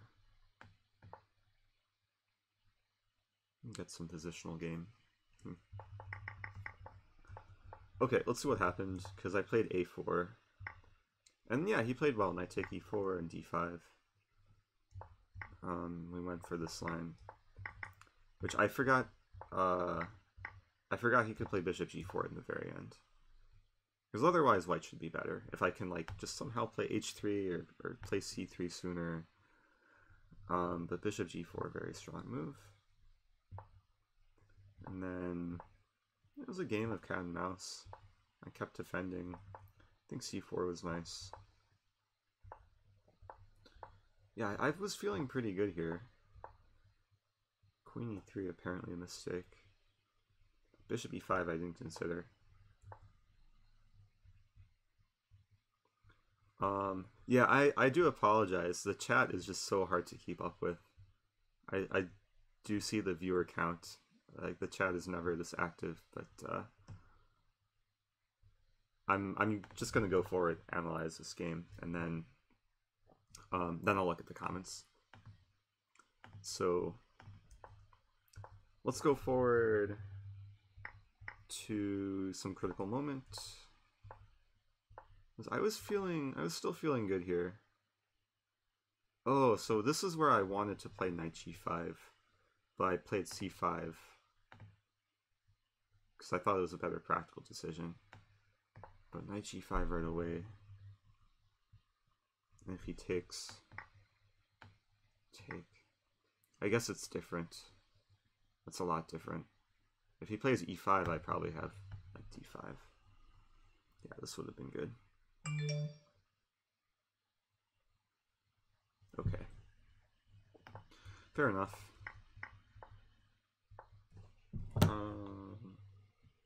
I think after e5, I'm good. So, yeah, my opponent's actually sending me some messages. E5 was definitely a good move.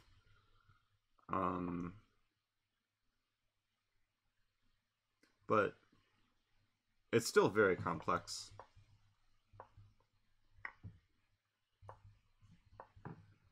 These obstacle bishop positions can be very deceiving. I'm just wondering, were there any blunders that happened in this position? Because I had so little time. King h2 was just instinctive, but maybe the right decision. Yeah, it just kind of fizzled out. But yeah, later I just completely butchered the defense. Because, yeah, he brought his rook in. He's already threatening bishop f2 in this position. And after bishop f3, I lose a pawn. g4 was very strong. And yeah, in this position, he should just take. What is going on? Someone else making moves? No one else should have control. Or maybe Stockfish is doing analysis. I don't know. Just bishop take g3. And then king g1 take. He attacks my rook, and I have no time. There's two reasons why I can't take a7. Or actually just one reason. Is bishop d4. Or rook b1 and then bishop d4. So black would just be up 2 pawns here. And like a strong player should convert this pretty easily as black. Okay. I think what I'll do, I'll play one more game. I'll try and at least have another win under my belt. And I think I still gained rating points. Oops, I didn't want to go there. What am I doing? Oh, monthly. I clicked the wrong thing. Oh man. I'm struggling with this tournament. I'm still in the top 500. Oh, wow, there's almost 1,500 players in this. It's a lot of players.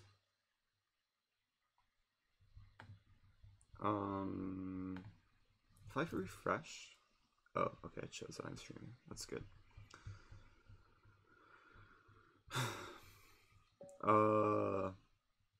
People are discussing cheaters, yada yada. I definitely was not playing a cheater. It was very human play. But, okay, this guy's berserking against me. We'll make this a 10-minute game, I guess. I'll play e4 this game. Be a bit more aggressive. Let's play my favorite opening. What's his rating in other chess? Okay, so it shouldn't be a scary opponent. He plays e6. I'm going to stick with Grand Prix setup, going for knight f3. And then usually the eventual bishop to b5.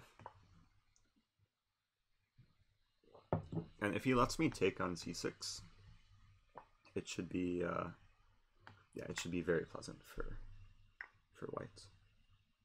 d3. So the problem in a lot of these positions, this bishop is just kind of stuck. And a move like d5 I usually can just ignore. But what's the best way to ignore it? Because white doesn't want to play e5. Maybe queen e1? Or queen e2? Probably queen e2.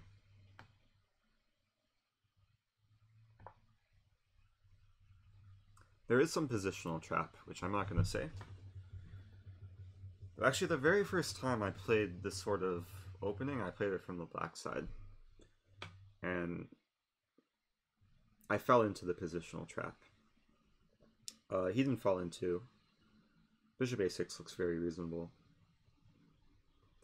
The trap is if black plays d4. It's just really, really bad for for black, so the pawns get fixed. But I'm gonna try and like get some clamp. I'm gonna play b3 first. And there's some idea of playing like knight a4 and then c4.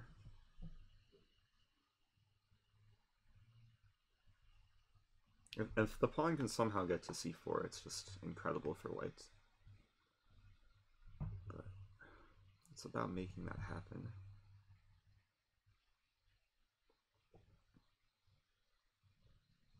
Knight a4 immediately might not be the right decision because he can take on e4. Yeah, definitely not the right decision.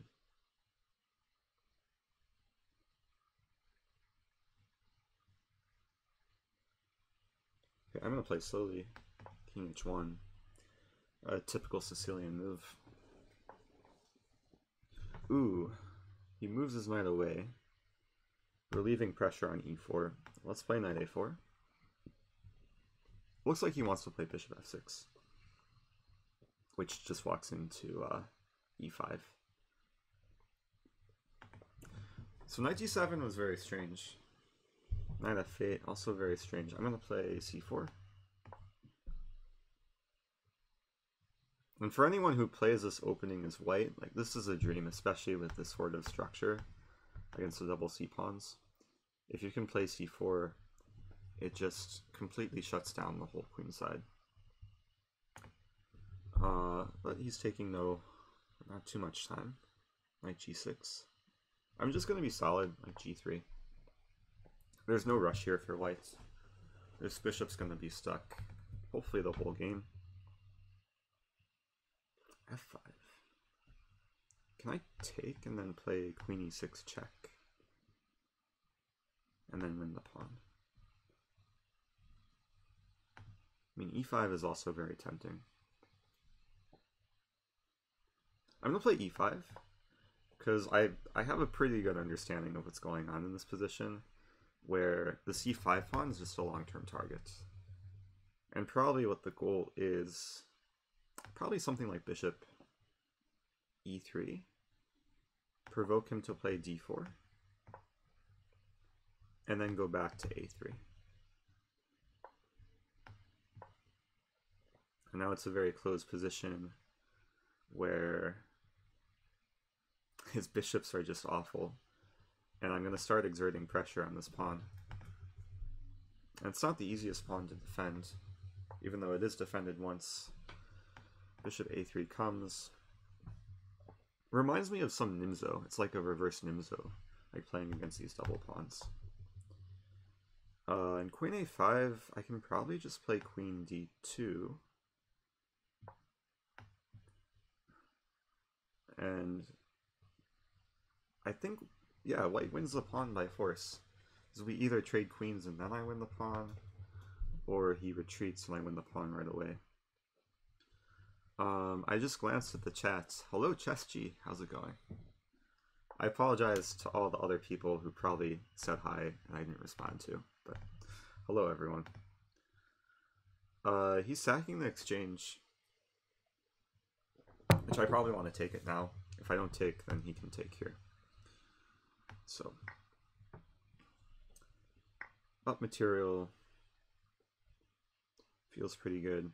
Now the one issue here is that if he plays c5 and bishop b7, there's some compensation, because the bishop goes from what was his worst piece to probably his best piece. Question is, can I prevent that? Can I play c5, but then bishop takes c5? That might be worth it. c5, bishop takes c5. We open the c file.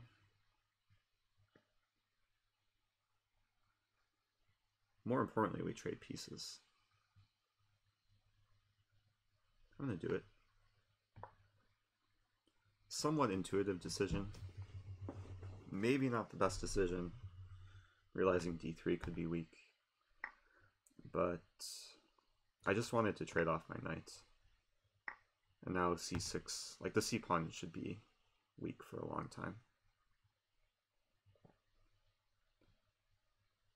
Yeah, rook c1.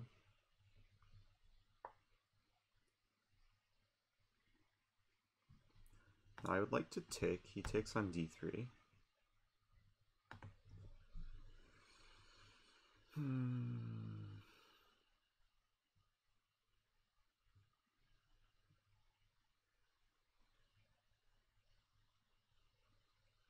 Maybe that's just not good. If I take on b4, he takes on d3. There's some pressure.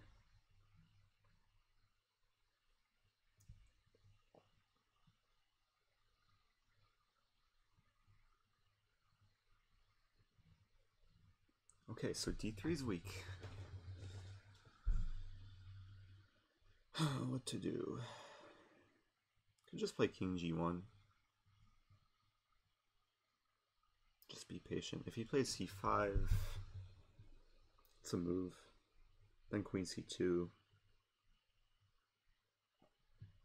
And my knight's solid on f3.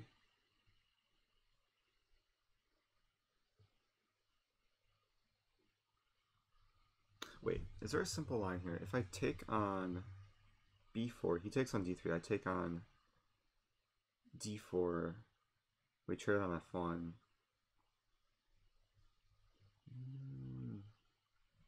Choices.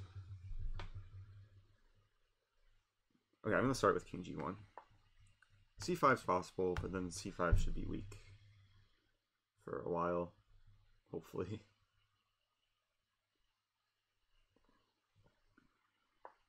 Okay, he plays c5.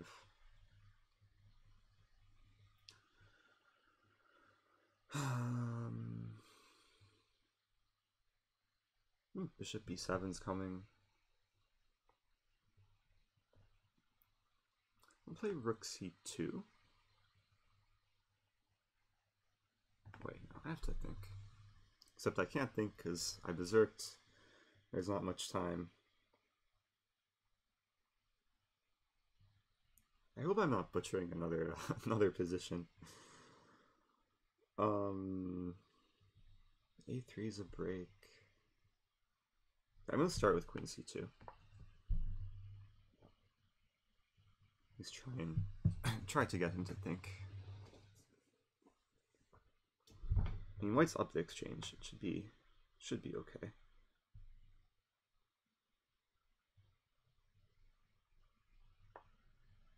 Yeah, good move.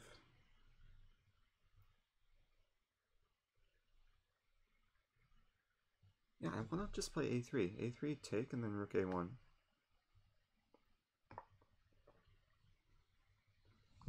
Thing is, when you're up the exchange, it's not a huge advantage if there aren't any open files.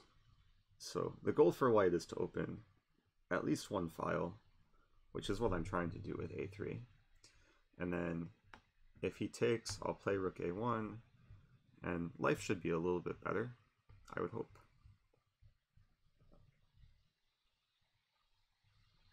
If he doesn't take, I'll take on b4. Ooh. He's allowing me to take on b4 and then take on c8. And that would be interesting. Take, take. Take, take. He wins the b pawn. I win the d pawn. He wins the d pawn.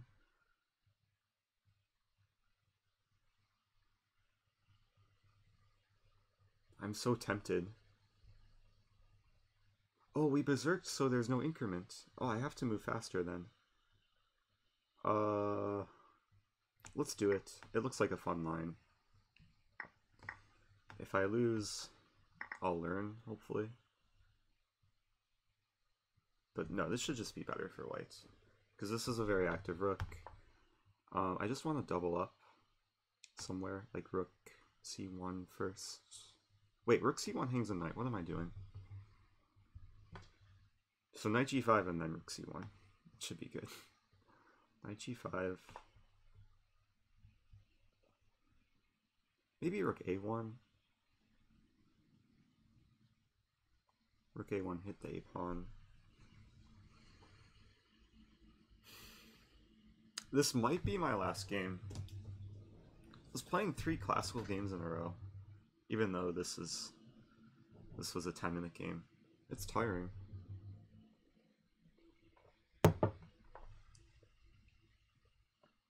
So if I play rook a1, he plays a5. So I should play... What should I play?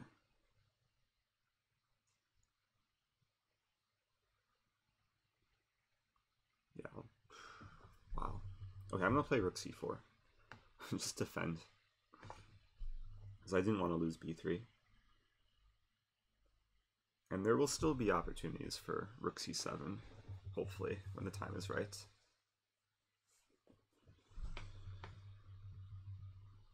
Knight g5 probably wasn't the best option.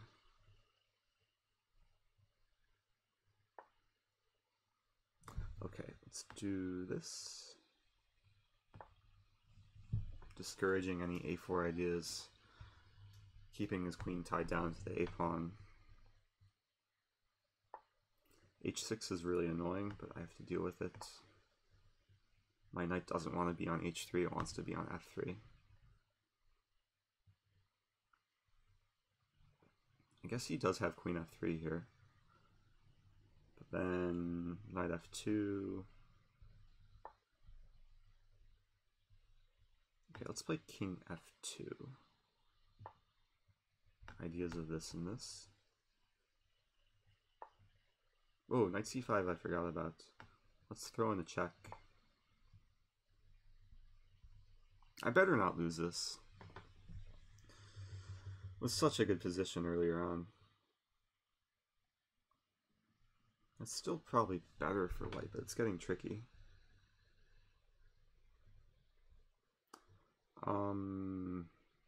Rook b1, then a4. Ouch. That hurts. Okay, knight g1, I guess.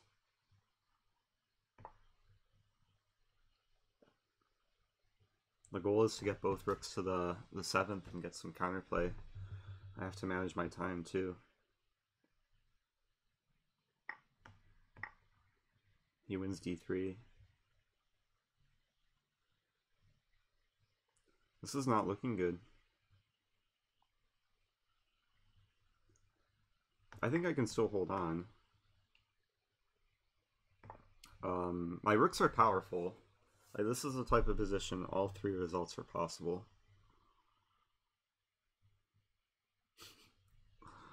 Probably not the most high quality games today, but still some entertaining games.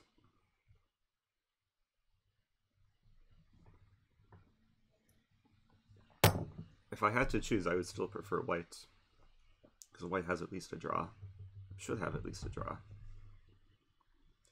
Just a matter, can the rooks be powerful enough to win? I don't think there's perpetual. My king can run.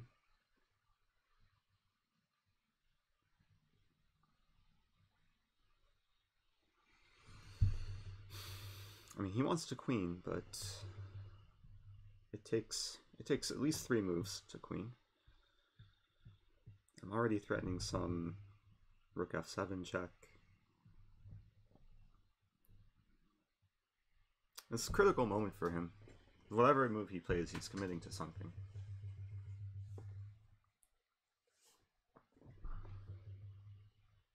And it's easier to play for white because all I want to do is like rook f7, start checking him, and then look for mating ideas.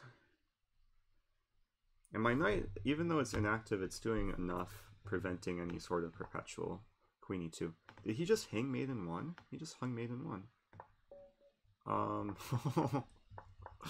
Well, that was actually sort of unfortunate that you didn't get to see what was going on there. I mean, I was expecting some, like, I don't know, d3 move? Or b3 move?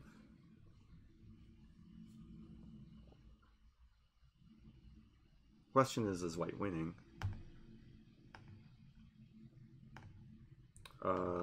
Stockfish, I didn't want running. I did see the engine was evaluating.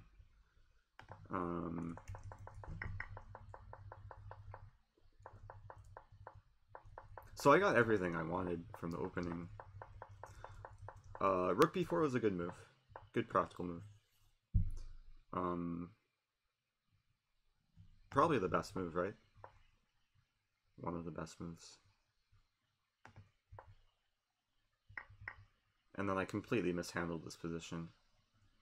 c5, probably not a good move. Oh, I didn't even consider a3. a3 is so simple, though. Yeah, it goes to show my form. Let's go to the end, because things got messy. I went for this line, which probably wasn't necessary. Yeah, okay, rook a1 is a safer option. Yeah, I was excited to play like rook fc1, rook c7, but he defends and like wins my pawns. So I didn't want to take the risk, but then stuff happened. h6 was really important. Maybe I should play king f2 here. Yeah, king f2, just so, yeah. Rook a1 is really bad because my knight can't go to f3 in this position. If I play king f2, I'm just preparing knight f3, rook a1. This should just be better for white. Yeah, white has a clear edge. Yeah. And I realized it after I played it, like king f2. But anyway, it made things interesting. King f8, maybe? Oh, king f8 defends g7. Okay. So we got to this position, knight d5. Checkmate. Yeah, checkmate is unavoidable when your opponent has mate in 1. So if he plays queen... Wait, what is the computer saying? If he plays queen d2, I would play king h3. Oh, maybe he escapes with some, like, queen d1? But then I start checking... This isn't easy for black.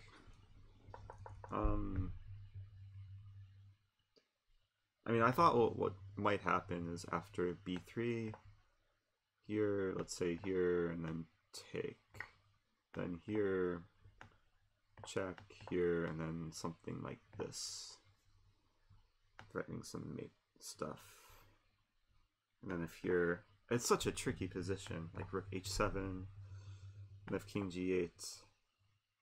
But the knight is doing enough to help defend. Like, I want to move... Oh, maybe rook here. And then threatening rook b8 mates. I was picturing something like this. Where he's just running out of defenses.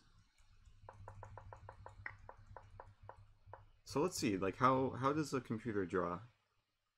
Because... again, people are discussing whether my opponent was getting assistance, but no, my opponent made several like human mistakes. I also made several human mistakes. I think there were a lot of blunders this game. Yeah. So, not a high quality game. So, yeah, let's see how Stockfish draws. Because Queen D2 check, King H3. Oh, G5. Rook F7. G5 so powerful. So resourceful too. Because in many lines I can win the G pawn. Like with tempo against the king. That's not an easy line to find. Queen D2 or even G5 right away. So my king runs out of squares. King H3, G5. If take, take. Wait, what's going on here? Rook H7? G4? King H4? Queen take H2? Wait, what? So white's just about winning, but the computer is still saying it's drawn after queen take H7. How is that even possible? White's up a rook. D3? Rook H2? Oh, knight C4. King F6? This is insane. White's so close to winning. This knight's just completely restricted, though. That's a crazy line. Wow. Okay. Yeah, clearly no one was using an edge in this game. We're not this good at chess. It was okay, at least it was a somewhat instructive opening. Anyone who plays this Grand Prix setup is white. Like, this is a really, really well-known structure to destroy black. But, yeah, I think I'm going to end the stream there. I think there were a lot of people watching. I'm sorry, I didn't get a chance to interact with the chat as much as usual. But hopefully people took away something, or at least were somewhat entertained. I'll be back in the future. I'm not entirely sure when my next stream will be. Probably on Saturday or Sunday. So sometime over the weekend. And wait, who's Rebecca Harris? Because I saw that name yesterday. Has it been revealed? Maybe it has? Oh, thanks for the cheer. Exoways, 40 bits. Appreciate it. Oh, Naroditsky. Aha, interesting. What is a good video on the Grand Prix online? Wait, are you... is that a joke question? Let me just go to a new tab here. I am Rosen. I'll just do a little bit of self-promotion. You can go to my video lectures, and I'll share the link in the chat. But if you want a Grand Prix video, you can watch that. I think that's the right video. Okay. I'm ending it. See you guys. Bye. Oh, thanks Butch7 for the follow.